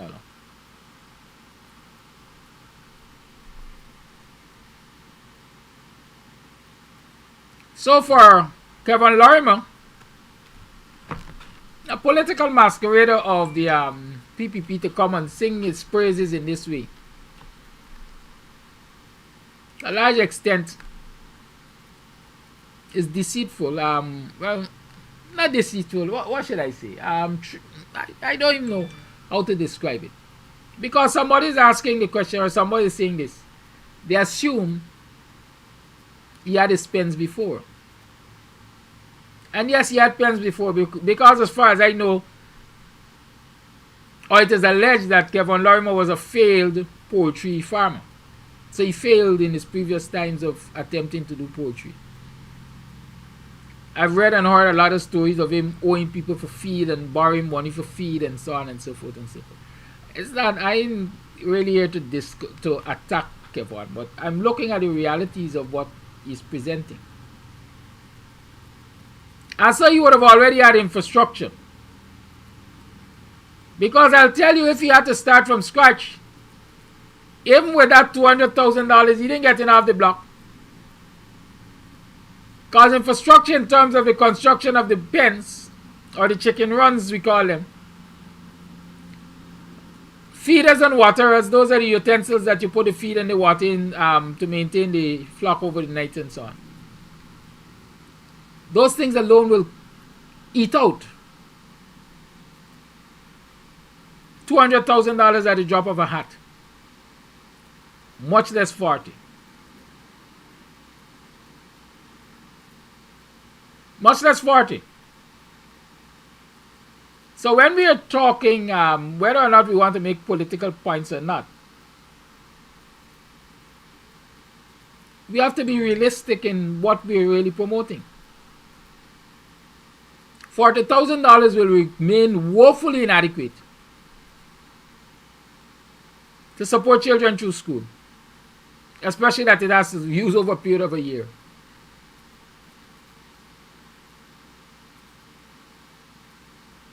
But there's a point to be made from his story. If the government were to give people capital, or give people enough money from which they can accumulate capital,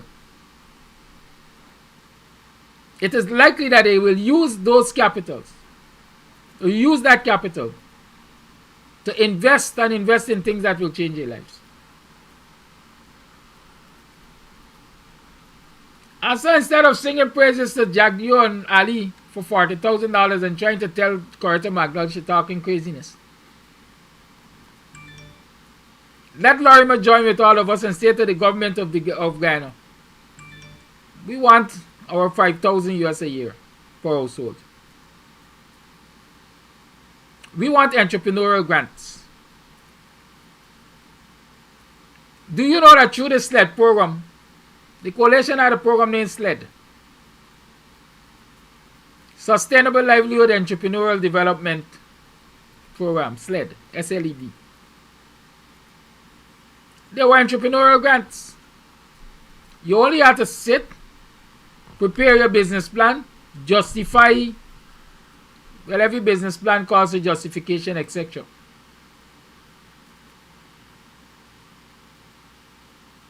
Then there was a small business bureau where you go and you get training even if you don't have training in managing businesses and so on. What is the current status of the SLED program?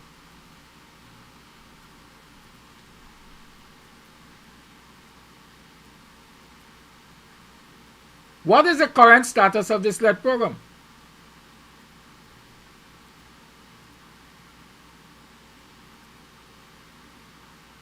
Can people go to the Small Business Bureau? Can people go, I think at the time when SLED was being looked after, it fell under Ali eventually. She was Ministry of Social Services, I think. Can people go to Ministry of Social Services with a business proposal and get a grant to fund it? Or they gotta rely on $40,000 because we gave school cash grant to accumulate,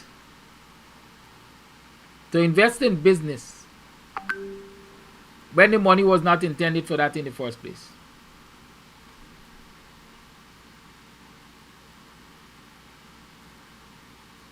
I love the ideas proposed, that children can be encouraged to be entrepreneurs while they're even young, while they're still at school and so on. It's a good start. But I would want to see the government make provisions to that. And so nobody has to misappropriate the school grant.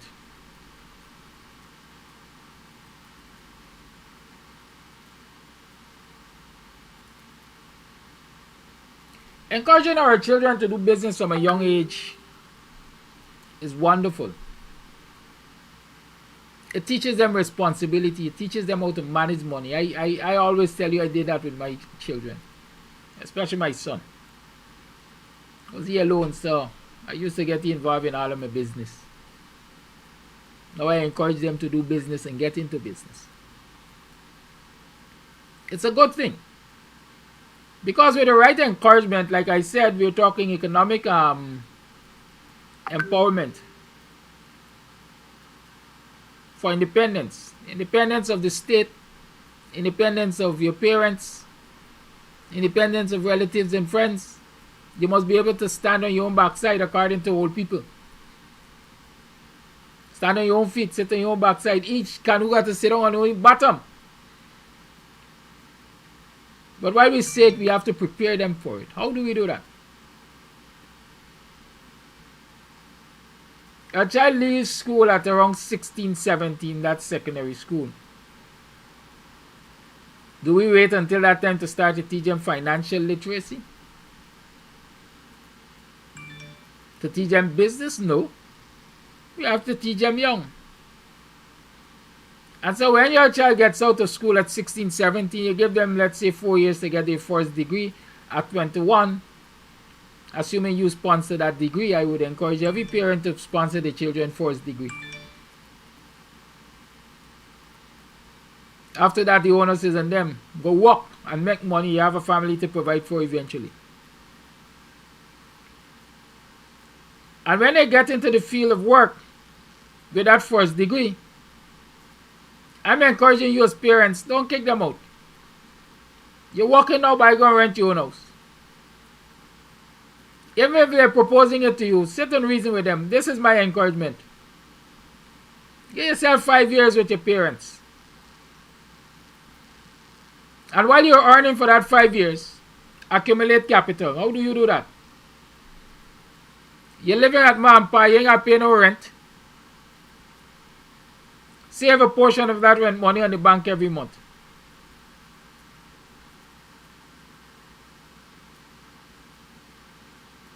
And so in 5 years, you would have capital in the bank that you can approach the bank with and say, well, listen, over 5 years, I accumulated $1 million. I'm earning more on my job now, and so I want to build a home, and I'm approaching you for a mortgage. Your $1 million forms capital for $10 million from the bank. Are you aware of that? Mortgage, nowadays, the minimal contribution is 10%. And so if you have $1 million in the bank, with other things in place like a fixed, a permanent job for the last 3 to 5 years, an income that can pay your monthly mortgage, I think they look for about 48% of that income, right? You can approach a bank and get a mortgage with your $1 million. You can get a $10 million mortgage. And if I'm counting, or the way I'm counting, by age 22, you or your child should be able to get a $10 million mortgage and hence get a $10 million home. And you have up to about 30 years to pay it back. That's dependent on you. How long will you take? How long do you think you need to achieve the repayment? I think the bank can give you a maximum of 30 years. It is usually tied to your retirement age. What age you get the loan at, as against what's the retirement age in the country. So if you get a loan at 22, the possibility is you will get 30 years to repay it.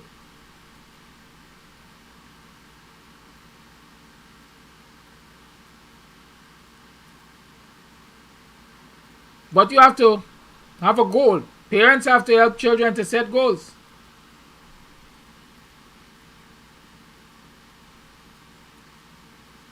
And so I'm encouraging you, that's what we have to do. If we want our children, our next generation to be independent of ourselves and governments, then we have to start teaching them these things and helping them to set those goals. And chaperoning them, if you want to call it that. There's nothing wrong with you asking your child who's employed living at you, why will you just do with your money? Or girl, will you just do with your money? Of course, it's great if you had that conversation before. Well, listen, I know you will be working. These are some suggestions as to how you should manage your money. But you can't only do that and turn a blind eye. Every now and again, you must mind your business. If you were to get sick now, do you have money in the bank that can take you to the doctor and pay your bills? You ask them that. Because you're an adult now, you're working, you're earning. If I should find myself in some financial difficulty, do you think you'll be able to help me out? You make them think about the management of money. And so you encourage them along. So at 22, 23, some people believe that at 22, 23, it's too young for people to have mortgage and so on. That's the age you have to do it.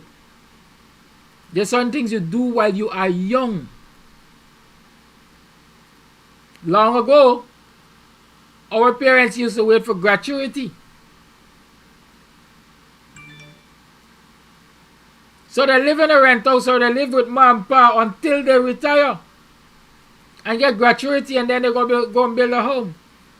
Just like their retirement home.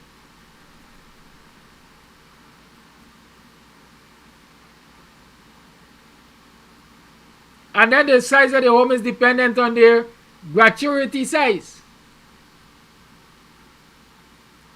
But if you approach this thing as a young person, then you set your goal, you work towards it, and you know that you get 20, 30, 15, 20 years to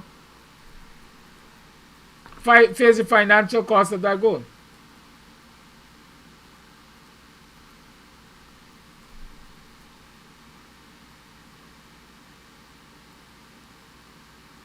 But I use home ownership as an example there. But what if the individual has no interest in home ownership because is he or she alone and they don't recognize that mommy and daddy property is me own anyhow? What are their other goals?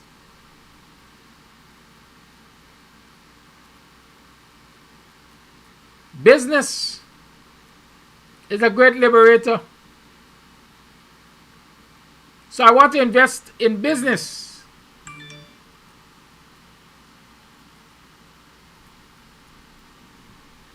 I want to invest in business.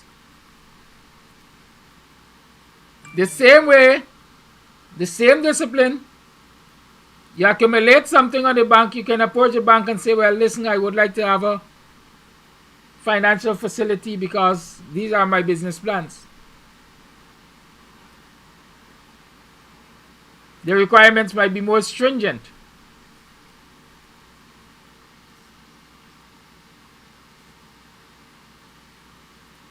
But unless we make plans with our children, unless we point them in a certain direction, unless we ourselves get pointed in certain directions, we're going to remain basically all the time saying, this is not achievable, we can't do this, we can't do that. I said earlier in the week, I think, that it is my opinion that in the reparation discussion, we have to start thinking about using reparation money in whatever form it comes as a revolving fund, or some portion of it as a revolving fund for people who want to get into economic activities, people who want to get into businesses.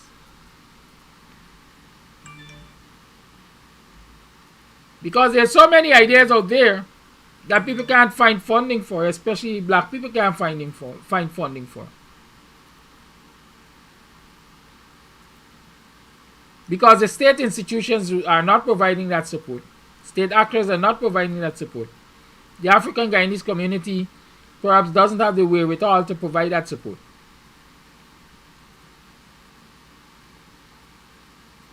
And so if you're going to be getting money, reparation money, it's my humble argument that some of it should be set aside for that kind of support.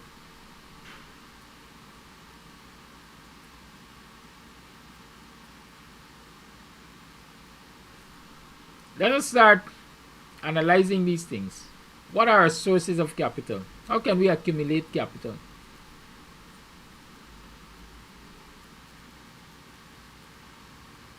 What systems are in place that we can take advantage of?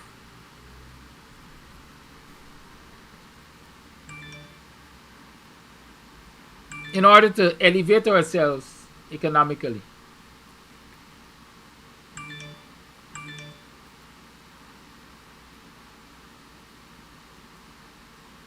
I spoke yesterday about, or the day before, about political parties having to depend on business people for their survival. Do you think we need a new political model? I think we need a new political model. I think we need a new model of a political organization. Perhaps we already have it. Because there's nobody to convince me that the PPP doesn't have its hands in all kinds of businesses around this country.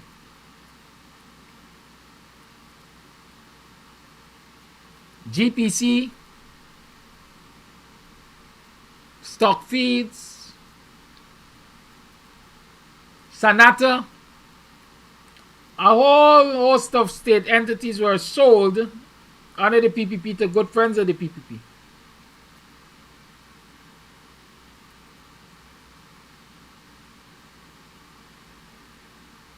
Are you saying that the PPP doesn't have a stake in those businesses that is sold to the good friends?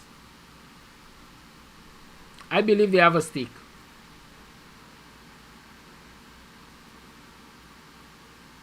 And so I personally think that it stole state assets to ensure their financial viability. I'm not saying political parties should go around stealing state assets to ensure their financial viability. But I'm saying political parties must have an investment arm.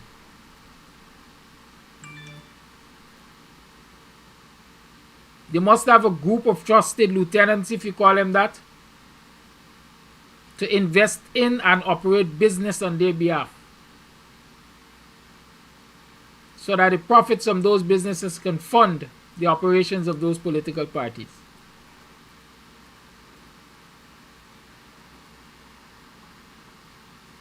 I remember in the days of Forbes Burnham, I'm not saying these businesses were connected to the PNC. If they were and people know, then you can share that. But you had so many micro enterprises in this country operated by PNC women. I always remember the WRSM.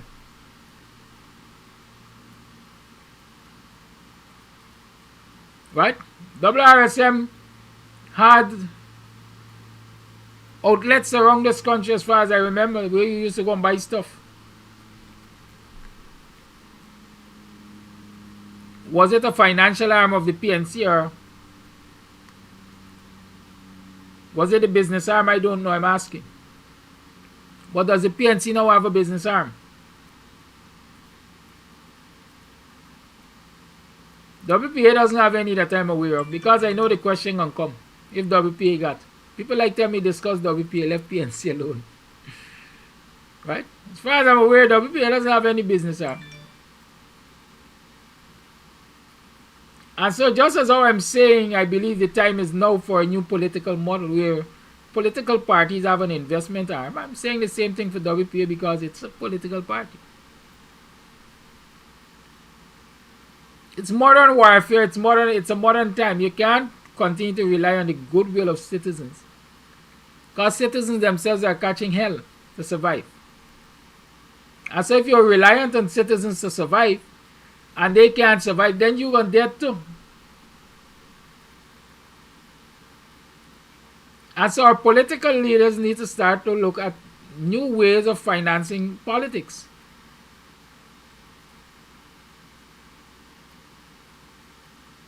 Just as we have to consider as parents and guardians and so on, new ways of channeling our children, our wards, in a direction that will ensure the economic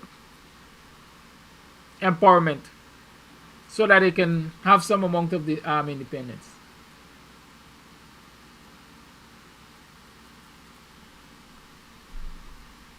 Right? Those are some of the things I said I wanted to talk about this morning. It's not always the hard and fast politics. Because politics is economics, and unless we can recognize that, we are going to continue to struggle for survival. It's 8 hours 15. The lines are opened. 6225933.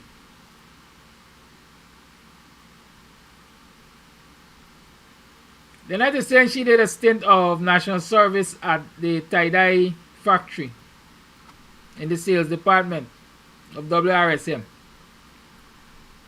Where have these businesses gone? Have we lost our way? Good. So we were talking about earlier I mentioned sources of finance, capital. Don't forget that the good boxan, some people call it susu, some people call it all kind of thing, but at the end of the day we call them boxan. You can throw a box, a daily box, a weekly box, a monthly box, and use that to accumulate capital. In some instances of small projects, and in some instances to larger projects. It depends on how much people are willing to invest on a daily basis in a boxan. Call A Live, good morning. Kadaki? Yes, call Good A morning. Live. Good morning, Guyanese. Listen, I am listening to you about getting the support from the citizens, right? From Guyanese, the politicians, the opposition. I told you before, Guyanese before, let me put it to you this way. Donald Trump is a billionaire. You know where Donald Trump gets most of his money for his political endeavors? He gets it from the people. Now, I'm not saying Guyanese in Guyana could support the opposition completely. But what about the diaspora? The Guyanese abroad. We're here. You guys, look at what you got. Look at don't just look in Guyana. Look worldwide at what you got. You got Guyanese overseas that is willing to contribute. So I will continue to say the opposition need to get the money from the people. We got Guyanese overseas with businesses that support the opposition. All right? You guys know who I am already. I'm John Thompson. And I supported endeavors in Guyana, and I got no benefits. But what I'm saying, what I'm trying to say, don't discard what you can get from the people that support you. Think a little bigger. You got people overseas that is there for you. I'll leave it right there. And like I said, Donald Trump, a billionaire, he don't go into his own pockets. He don't go into his bank account. He go to the people. He is now on some serious charges. And you know how he's making money now? By the T-shirt with his face, right? His mugshot. He's making money on that, not from his bank accounts. So, food for thought. Keep on pushing for contributions from Guyanese that support the cause. Love you guys. Later. Thank you for your call. Sometimes I get the impression we're cross messaging. I'm not sure if I'm right there. But I don't know that I'm saying anything different. I didn't say don't ask for contributions. I will never say don't ask for contributions. We need contributions. As a matter of fact, I said one of the ways of accumulating capital is through contributions. Individually ask your family and friends whether to loan with you, whether to invest in you, whether to give you a contribution towards the achievement of your goal. By extension, the same goes to political parties. There's some people who would rather give a political party a big donation once that they will invest in business so that it can generate money, as against every morning having to give that same political party, every time it comes around to elections, they gotta find money to give them. Call A Live, good morning. Yes, good morning. Good morning to you and all my black brothers and sisters in Guyana. This is Flash Garden. Yes, you're right. You is saying nothing different.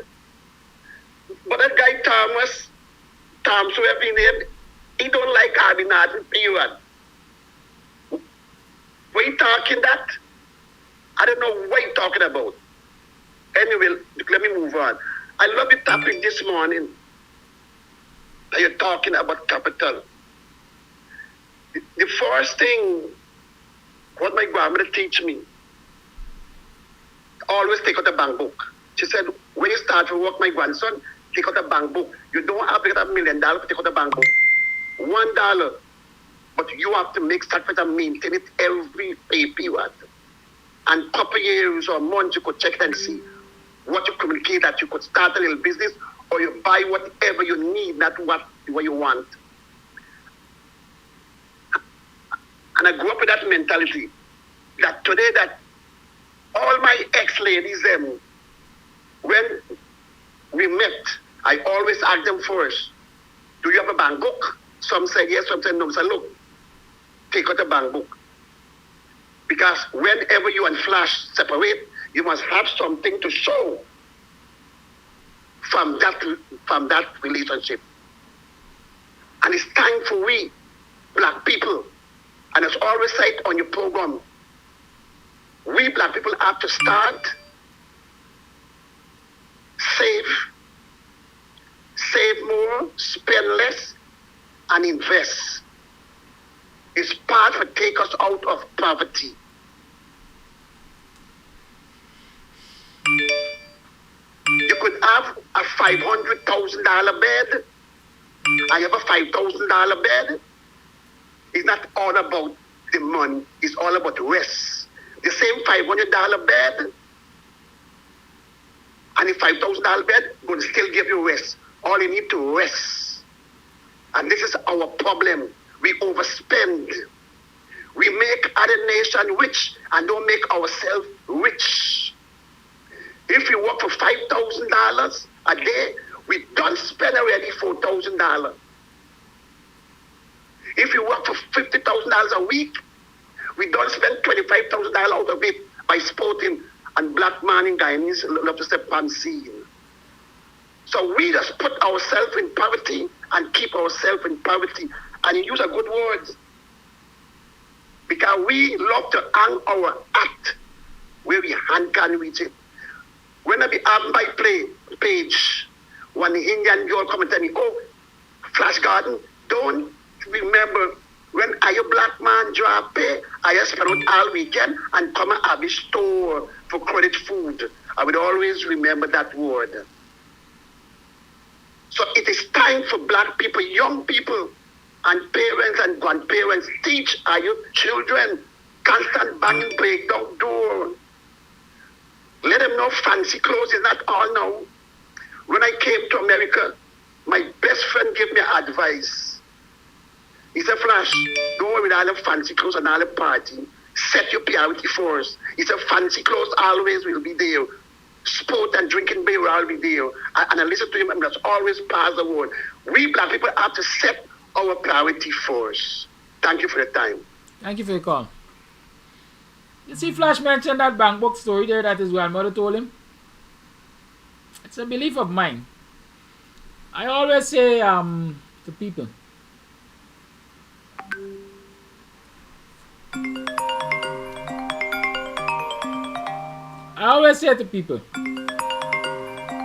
get a bank account and pass all your money through it. Literally all. If you can pass all of your money through your bank account, do that. Some people ask, but why you want to pass all the money through the bank account and we're going to live on so?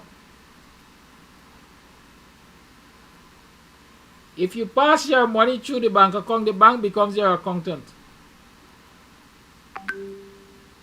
The bank becomes your accountant. The bank recognizes you are earning money. The bank also recognizes how you're spending money. And so if you earn $1,000 today and you put it in the bank and you have to go and withdraw it tomorrow, it's not a problem. There's no shame in that. But the flip side of that is, it's highly likely that if you put in $1,000, you're not going to withdraw all. You might go $9.99. You must leave something residual behind. It's likely that you will leave something residual. And that residual will always keep growing. That's the flip side. But the other side is really and truly the bank sees how you earn. And so when you approach them for a facility, they already have that information in front there. I remember, I'll tell you, because I always use my personal experiences to teach. That was my attitude. Because I'm always in small business and so on. So every time at the end of business day, I collect my money, I go on and I put it on the bank through the ATM. Even if I gotta go and withdraw it next morning. So the bank keeps track of my earning. This I'm showing constantly that every day basically I earn anything, or every other day I put in money on the bank. And so when I needed a facility for the bank from the bank, and I went and they asked me for cash flow statement and financial statement and so on and thing. Call Holy Line, please. Hello, good morning. Holy Line, please. And I sat down and I did up my own financial statement and so on and so forth. And when I took it in the office and looked at it and compared it to their records, or words to me was, Mr. Amsterdam, most of your money comes through the bank. That's a good thing. Because the bank knows that your money going to them anyhow, they're going to get paid. So encourage your children to do that. The other thing I like to encourage people, as soon as they give birth to a child, their facilities at the banks now they call Early Savers Club. Start an Early Savers Club for the child, or your godchild, or your stepchild, or whichever child. Start an Early Savers account. Even if you put $1 a month, by the time they get to 18, they're going to get many dollars there. Caller, thank you for holding. You have something blowing in the phone. Yeah, good morning, Brother Kedaki. Let me say, I'm enjoying the program, the analytical view of our economic situation amongst our people. I must say that, I enjoyed the beginning of the program in which you played a segment of Dr. Hines' analytical view of the 2020 regional and general elections, the role the Americans play. And I think you should replay that, or I don't know if there's some way that you can have it put on a flash drive or something and make it available. It's very, very edifying. I find it very clear. He spoke very clear to all the issues that surround the 2020 regional and general elections. Also, last night, Dr. Hines had Dr. Eric Phillips talking about reparation, and I don't know if other viewers were looking at that program. It was so clear and analytical. It was so nice. I enjoyed it so much, and I got up this morning and I waited for Guyanese morning time, and I'm there and I'm listening and say, wow, Camps TV is really doing a good job. And I want to call on all the viewers of this program that, Kidaki is not going to ask you for anything. I know how he says. I mean, he's not a person that will ask you for something. But I'm calling on all the viewers in Guyana and in the United States, support him, even if it's a $5, $10, $100,000, 50,000 US, whatever you can afford, just pour it into Camps TV and Guyanese Morning Time, because he's doing a splendid job. And I know he normally be up and about doing his own thing to make his own income, and it's a terrible sacrifices he's making for our people. And that's basically it, Brother Kedaki. And I'm always 100% ready to support you any way you call on me too. And you have a very nice day. Thank you, caller. John Thompson, let me say that I'm seeing your calls, but I'm refusing them because I ain't in the mood for tit for tat this morning. I don't allow it anyhow. So here, I'm traveling in you, right? So if you're calling to respond to Flash Gordon, just know I ain't taking your call. Right? If you want to say something, you can message me. I will read it and determine its merit. Right? We don't be here to fight one another. I keep saying that. We are here to share with each other. The lines remain open. It's 8:30 now, and we are talking about how do we empower ourselves economically. Not only as individuals, but as organizations, as institutions that want to represent people and so on.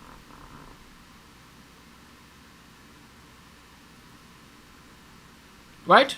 How do we do that? How do we achieve those goals that might look far-fetched? What are some of the baby steps we need to take to get there? I know there are families where people get up and they get out.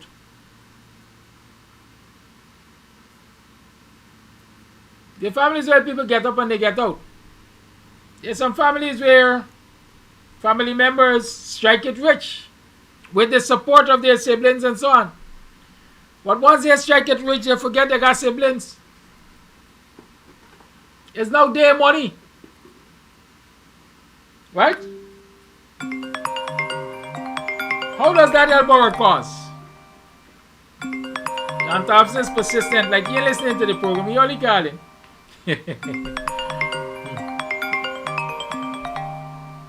Right? And when certain things like those happen, in that a family member might help you by investing with you and getting for you to get to the top there, and you turn your back on them, then it creates this distrust. It creates distrust in the family, in the clan, in the race. And so everybody now has to suffer. God's not me, I done with family.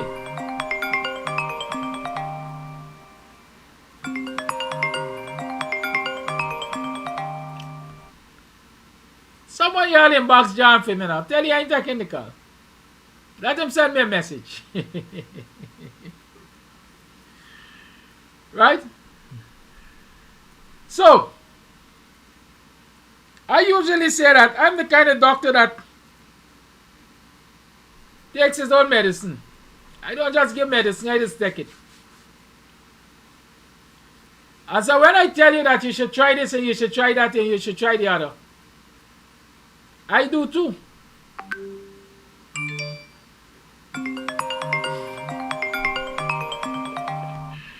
I do too. John, if you call back this number, I'm going to block you. I do too. So when I tell people invest in small business, I've been there, I've done that. I'm still doing it. And you see this chicken story there? I made a vow. There are two things I will never invest in me as an individual. It's chicken and pigs. I've done business with both of them and I've seen people do business with both of them.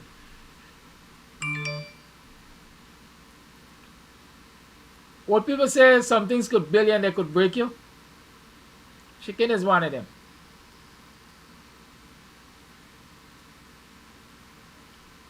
You can have a good run with chicken this 6 weeks.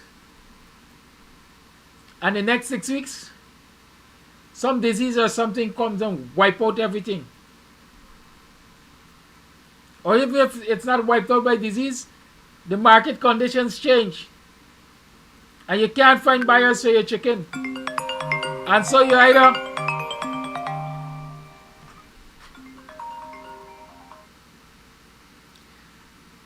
either left to feed them for an extended period of time, or you have to slaughter and freeze them, or you have to sell them below market price. So in any way, they put you through some tremendous stress and losses.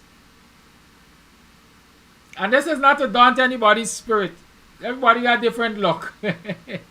But when I am looking at investment, I always do the pros and cons.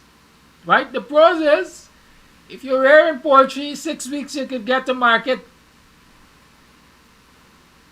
So within 6 weeks you could have a turnover of capital. That's a good short-term investment.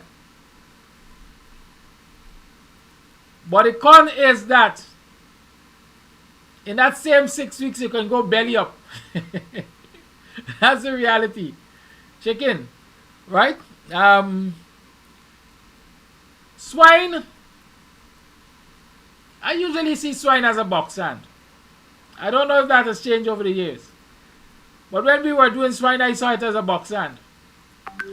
If you keep careful notes of your expenses and so on, you will very well come to realize, at least I'm saying that was my experience, because I used to keep notes.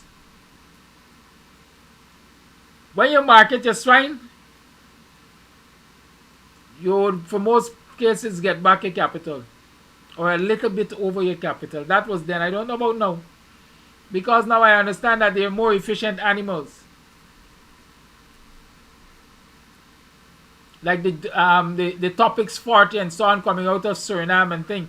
They're more efficient animals in terms of conversion of feed to meat and the time to get to market and so on. But I'm saying that to say, whatever you decide that you will get into, do your research, ensure you get all the background information before you proceed. What I know John Thompson is listening to this program. What can't he understand with me saying I will not take the call? Message me, John. I will read the message. Don't call the phone.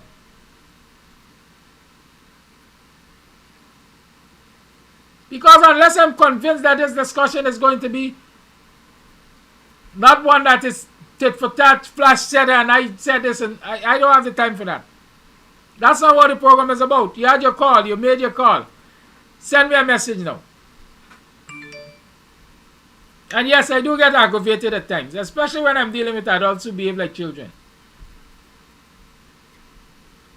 Yes, whatever it is you want to invest in. Y'all give me a minute, let's block this one.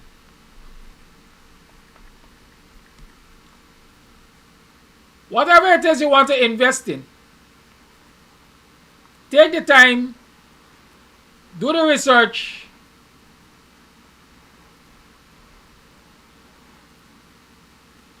and so you don't have to suffer unintended consequences.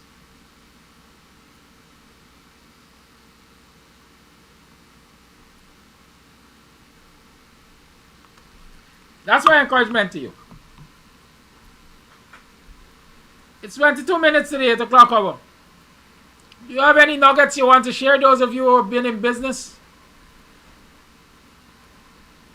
And those of you who believe that business is a way out of the morass that we're in? I welcome you to share. Good production.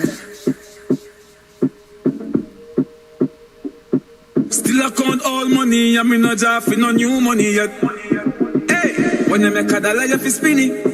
You fi turn it around and spin it. Millions the inna the billy.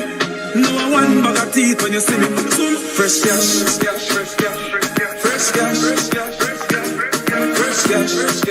As me Friday gone, me Friday come back. Fresh cash, fresh cash. I we say fresh cash. As me Friday gone, me Friday come. Every hustler when you make the money up, spin it. Time my luck every minute. Island luck every minute. Yes, good morning, Mr. Amsterdam, and thanks for taking my call. I tune in late, but I know you hear you talking about business, and I would encourage persons to start a little something. Just search your soul and see what you're good at. It might be baking black cake. It might be making the best mobby. It might be doing cheesecake, because I could share a little experience where, nobody was providing a job for me, so I had to provide a job for myself. So I get into this cheesecake making, and it's not, you wouldn't get rich. It's a little business, so it has its ups and downs, but once you stick with it, it will bring in something. And I can remember the days when the village around the country were very self-sufficient. You could get a butcher shop in the village, seamstress, people who make cake, icing cake, everything. I mean, going to town was just a once on a blue moon thing. Sometimes some people would be there all year, and just Christmas time, then they're gonna make a journey to Georgetown. So I think the little business in the village, and if you want to branch into town, that would be a good thing, because you know what? Profits are always better than earning a salary. So, just think about it. It's a good idea. And I would like to encourage persons to please tune in to Dr. Hines. Last night program was so mind-blowing. I mean, it's like the knowledge, it was there, but it hit real hard with all of these things that we did as a people that people don't talk about. So I think it's only when you know where you come from, then you will be able to chart a course in life, because sometimes the little lessons that our ancestors would have lived, or sometimes when you're down and out, you would often, at least I would often tell myself, well, if they could do it, I can do it too. So it would motivate us. It would motivate us on days when we're down and out. So thank you for this program. Keep on doing what you're doing. And God bless you as always, and have a wonderful Thursday. Bye. Thank you for your call. Yeah, the ancestors saw stock, for example, as a backup, right? It was a good backup when you're in trouble, anything catch you off guard, you catch a pig and you sell it. Call it live. Good morning. Hi, good morning, Kadaki. I just want to say that Flash need to listen to certain things, and one of the hallmarks about politicking is that you need certain people on board, right? I guess one time he spoke about AFC. We don't need the AFC and these people. I mean, if you listen to what you were saying, that we need the AFC, we need all the opposition on board to defeat this government, right? And, I don't think he knows it all. And sometimes he should take a step back and listen to what's going on, right? Because had he had listened, I don't think he would have gone and made such a statement about Flash Garden. So you need to listen sometimes and don't feel that he knows it all. That's my contribution. Thank you very much. Thank you for your call. Call it live. Good morning. Morning, sir. The lady said something just now that is very profound. A little profit is better than a 9 to 5. We as black people, we were socializing to get in go to school, go to university, get a good job, work for good benefits, get a good pension, and retire. We were never taught to be entrepreneurial. I can remember myself, I can talk from personal experience. When I think I've said this story here before, when I quit Guy School, because they sent me to Port Ranch Union School to study there, right? And I had my timeline. I said I'm going to give them back the 2 years, because it was 2 years in school, 2 years on factory. I'm going to give them back the 2 years. I gave them 3 years, and then I'm going to start doing my own thing until I turn contractor for them, with them. When I quit, the day when I quit, I think my mother's blood pressure rised and stayed high for about a whole month, because I started quitting and I started my own business under this house, starting to repair refrigerators. And at a pretty young age, I was able to get my electrical contractor license. Right? Good. And she was furious. She was like, you're going to leave a good pension job. Look, the people about to promote you. Blah, blah, blah, blah, blah. Right? And I was like, nope. My dad said, go ahead. Right? Because we were never socialized into this. And if we look around, and I can remember my grandparents, right? They used to be selling guineas wherever in the yard they sell. And that is what they used to upkeep the house with, etc., because they were entrepreneurial. And our people have to start learning to socialize our kids into that. And I'm going to give you one more thing. The other night, they had Beyonce concert here at Hard Rock Stadium. I went home. When I went home, I saw a bunch. It's over 100 and something pair of rubber slippers. I'm like, what's going on here? My big daughter walked out smiling. He said, I'm about to go sell rubber slippers. I said, sell rubber slippers where? She's like, I'm going to the Beyonce concert to sell rubber slippers. I said, how come? She turned to me and said, I saw something on TikTok. When these girls go with the high heel shoes, right, they want to dress like Beyonce, but when they go with the high heel shoes, they got to leave barefooted or dance in the stadium barefooted. So she said, I'm going there to sell rubber slippers. She came back, zero. Every single thing was sold. She said, I'm sorry I didn't pick up 100 more pairs. And I'm like, go for it. Entrepreneuring is a certain pedigree of people that you see opportunity, and when you see the opportunity, you take advantage of it. When you fall out from that, you use that as, people will say you fail. No, you use that as a learning. It's a piece of learning. So people, look for the pedigrees in your family, see who got that way to do them kind of things and take the chances and go out and hustle and turn a hustle into a business and turn a business into a whole investment. Look for them. That's all I have to say. Thank you. I like that nugget there about the lady recognizing the opportunity with the rubber slippers. Right? Yeah. You have to always be on the lookout for opportunities, man. That's how you get there.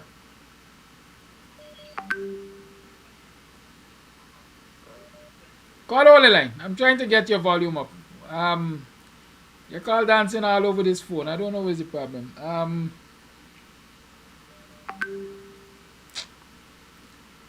Call in there. I can't find your call. I'm not talking to somebody. Huh? Yeah, but I have to get the volume up in order to get what magic is this?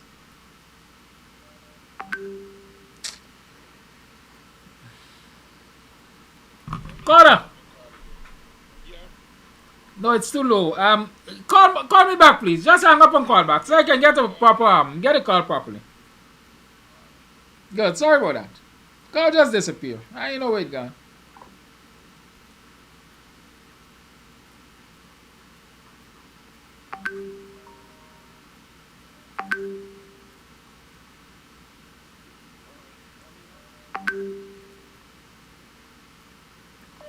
Call it live. Thank you.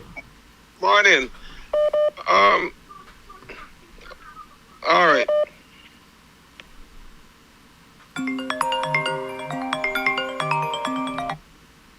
Call it here.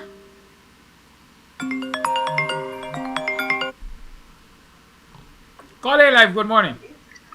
All right, morning, Kadaki. I don't want to keep you long. I want to make another contribution to your suggestions. Yeah, I don't want to keep you long. I just want to say to you, make another contribution to your topic of accumulating wealth and keep making savings. Very simple one. If we can get the young people to understand that every tin cup in the yard with a little bit of sun could help them to save, is a good thing. You know, a bora plant could grow in a 5-pound butter tin, and it can save you plenty money when the week come.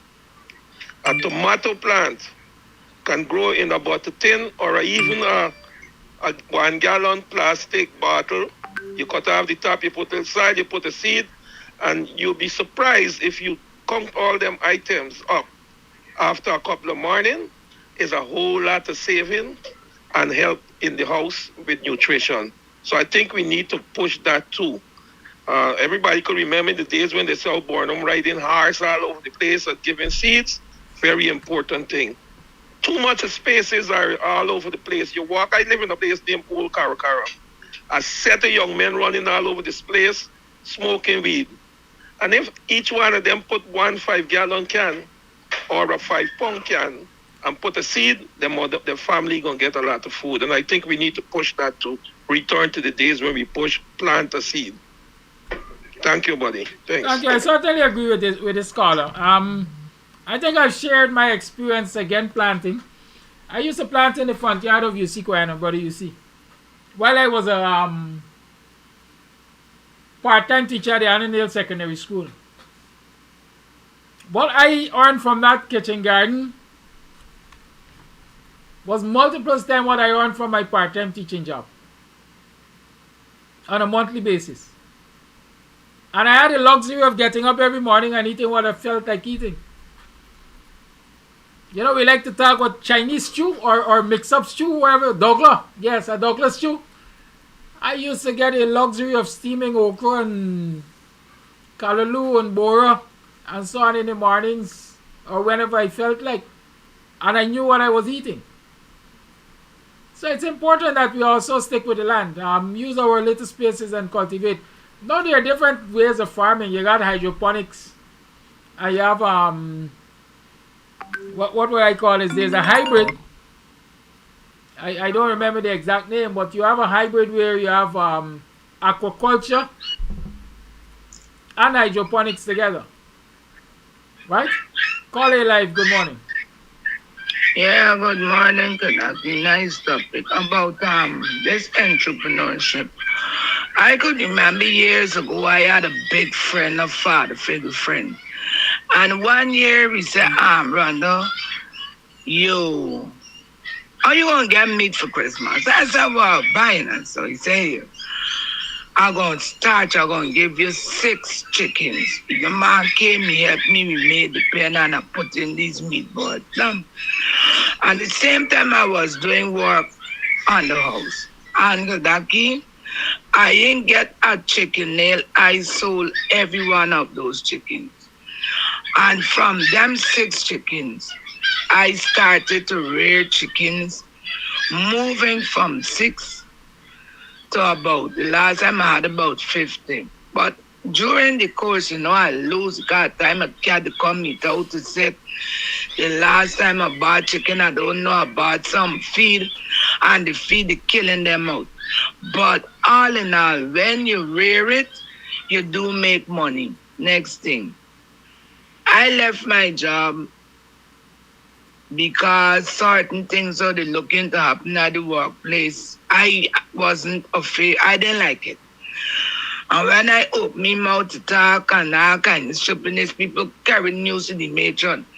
I said before then a thought come up I could kill people. I said no, a nurse mustn't kill, a nurse must maintain life. And soon as it kept up in me, I said, Rhonda, nursing is no longer for you. Because you done get the spirit to tell you kill, and I don't want to be a murderer. I left the job. Anyway, when I left the job now, I had to find employment. And I started to gather old clothes and taking it to the estate. People would laugh me. I made a slogan, today rags, tomorrow. Today your rags, tomorrow my money. And I started a business.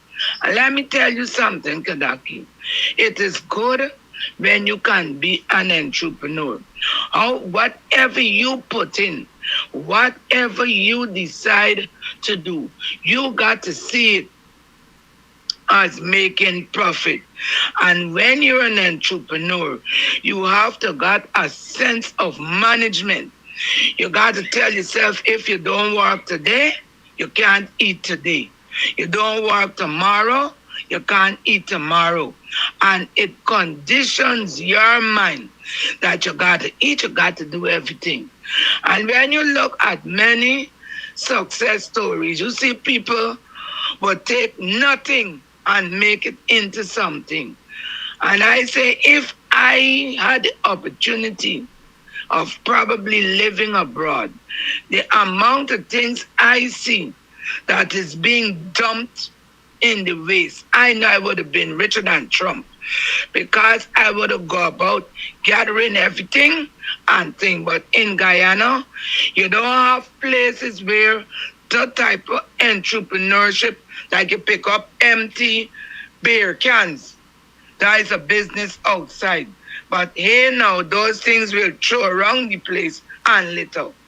And when it comes to the Africans gravitating to like white collar jobs, like being servants, we can remember we were here as slaves. We were enslaved in the West. We work in the West. When we came off the plantations, we started to do our gardening, rearing of our animals, and we were flooded out. Look what happened in Moko to those people doing the entrepreneurship. So with those things in the back of many African minds, they decide, you know what? Let me look for a job where I know when I put on my clothes and I go out there, I will be paid for my services. So things like that has removed Africans from this entrepreneurship because they tell themselves that doing it on their own, look what we get. And things got a way of transgressing, passing down. We may say, no, that them pass down. But in our genes tells us. So you will see few people and then most people now, they gravitate, they run away from the farms, run away from the rearings, while the other races adapt to that and they don't ever want to pull back themselves into the area of doing things. Look, I just come out of the yard weeding. My nails black. I got to get it clean because weeding after the grass does stain your nails. But what? I got to do it because I don't like to know. Every day I go to the shop and I buy in greens. And now this aquaponics or the hydroponics thing, it has me a bit baffled because I would have liked to go into it, but I am studying the chemical content in this farming because remember, you got to put chemicals. And if you're running away from putting chemicals into the ground to do your plants and going into aquaponics, to me, you're going into much more chemicals in your food because you got to use chemicals. And for that, I would like, Kadaki, if you could get somebody one of these days to like come and explain it. And when they explain it, then other people and sometimes I might gravitate to using the aquaponics. Please see how you could do that. But the person to contact, I think, might be Dr. Simpson De Silva. Oh. I don't know if y'all want him to bring all the secrets on Camps TV, but I can reach out to him. Good? All right. Thank you for your call. Yes, Vincent Jordan is here. He said he is greeting us from across the shore, beyond the shore. And he thinks we're having a good discourse this morning. Of course, Winston takes ownership of the SLEP program. He was Minister of Finance, so there's no reason to doubt that he was the brainchild behind it. And his mother, you see, mothers have some serious influences on our lives. Don't you ever run away from that. The wisdom of the elders, they come to serve us even when we believe that we're in modern days. Right? 6225933 is the number to call. We have a minute or two to the program time. But if you give me reason, I might go a little later. John Thompson again. You know, I'll tell you this. I find it disrespectful. Not that I pay too much attention. Not that I pay, I think people need to show me a whole lot of disrespect. But I think I find it disrespectful, selfish. When as a participant of a program, you can't follow the rules. Especially if it is repeated to you several times. I will not allow you to double dip. If you want to share an additional concern, message, whatever, send it by message. WhatsApp the message. I will read it. If you don't understand that, too bad for you. Voice note. My name is Amsterdam. I don't know how people save, but here how I start saving. If my brother send a money and give me, if somebody give me money and give me money, I used to stash it. I said, if they didn't give me the money, I still have to survive. So for me, that's how I start saving. Then another Indian boy teach me to save. There's years ago I used to do in my bureau. And he said, when you say you put up a money, don't take it out. If you got something to do, borrow somebody money and do what you got to do. And then you pay them back. But if you the money that you put up and you take it out, you don't put it back because you don't calculate it. It's yours. So for me, I just get my money stash and I borrow and then pay back later down. But the point I try to get at is people that give me money. Foreigners send money for me. Me son send money. Me brother send money. I just stash it and say if they didn't send the money, I still have to survive. And that's how I do me thing. That now I could get up and say go in and buy a car. I hope they don't hold it against you and stop sending you a raise, or stop lending you money, cause you tell them your secret there. Good. But I quickly want to address what the sister said here just now. Now she could get up and say she's going and buy a car. What do you think about a car as an investment? Or motor vehicle in general as an investment? What are your thoughts on that? And what she was talking about borrowing people's money when she has her saved. I know the concept was OPM. It's one of the books I think I read years ago, or one of the concepts I read about. OPM, other people's money. You get rich by using other people's money. That's what the banks do. That's what a lot of the big business people do in Georgetown, Guyana, and around the world. They go to the banks and they borrow people money.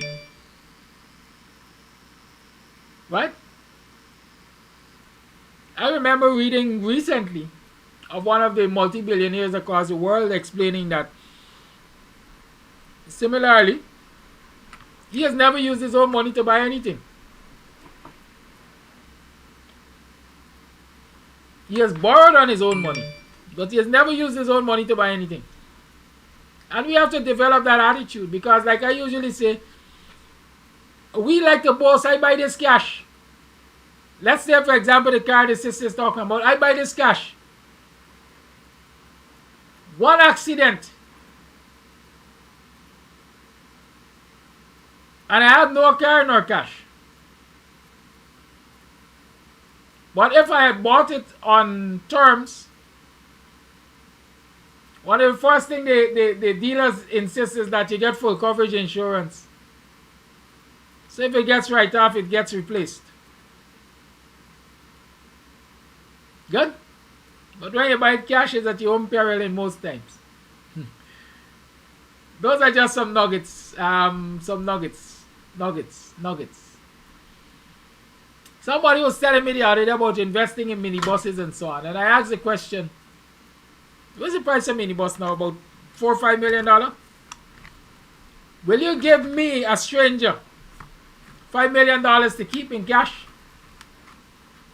Of course, the answer is no. And so if you won't give me $5 million cash to keep, why will you buy a $5 million minibus and give me to keep? Or they like to say walk and keep. Risky business. I see them as risky investments. Motor vehicles and so on. If you're not driving it yourself, you're taking a chance. Right? If when you're driving it yourself, you're taking a chance if the conductor is not you. You're going to get robbed anyhow. Right? So those are things to consider. When you're about to make an investment, take time enough to research, speak with people who are in the industry before or who are in the industry so you will know the ups and downs and so you can make wise decisions. I think it's Audrey Brown who was saying, listen, she was responding to Rhonda. Yeah, when you mine poultry on a small scale, you make money. But as it gets larger, you start to suffer more losses. It's called economies of scale, right? You have to know the right number, that ideal number to work with. Otherwise, you're going to put yourself in some problems. The other advice is if you're doing pigs, do poultry. Or if you're doing poultry, do pigs. Why? Because it's something I recognize nowadays. People are feeding pigs with offals, animal waste. You plug the poultry and you throw the head and the guts, as we like to say. You accumulate it and you boil it up and you feed the pig. And that helps the pig to come at a fast rate in terms of development for size and meat and so on. But that same practice also creates an environmental problem. Almost in every area you can know where people are mining pigs. Because it always stinks.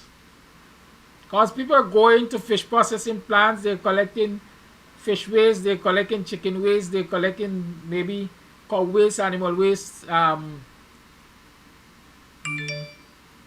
they're cooking it up or storing it up and then feed it to the pigs. I guess there are lots of other implications that we can talk about there.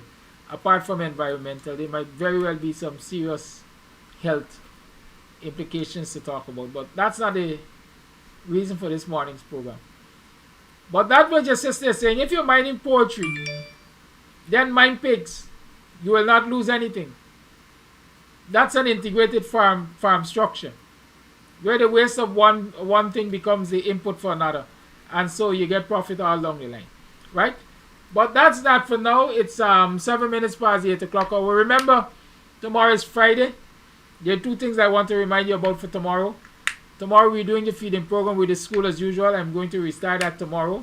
So it's the first Friday for the term. And so I'm going to be serving up to the children. Also, we're doing Creole Friday. We are doing Metem tomorrow. So you can pre-order your Metem. Send me a WhatsApp and order your Metem. There's an offer.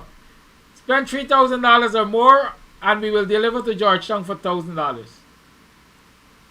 Spend $3,000 and more and we will deliver to Georgetown for $1,000. In Buxton, spend $2,000 and more and we will deliver for free. Right, so there you have it.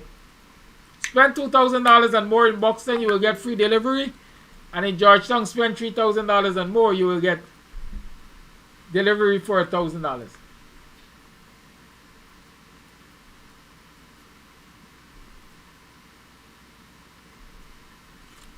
Yes, pig waste or manure, whatever you call it, pig dung, right? Over the years have been used to produce biogas. We have had IAS, the Institute of Applied Science and Technology at the University of Guyana campus there. They have experimented with those things years, I think since the years of Forbes Burnham.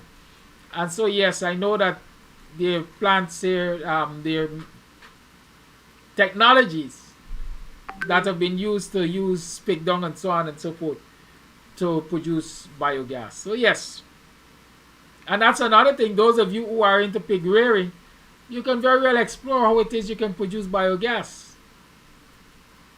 If not on a commercial scale, definitely on a domestic scale. So you ain't gonna go buying gas anyhow to cook your food and things. Have a good day. Goodbye. Talk to you all tomorrow. So support the Creole Friday tomorrow. Call and order some Metem. You can also get some cook up too. And definitely we're going to be also treating the children over at the primary school. Have a good day.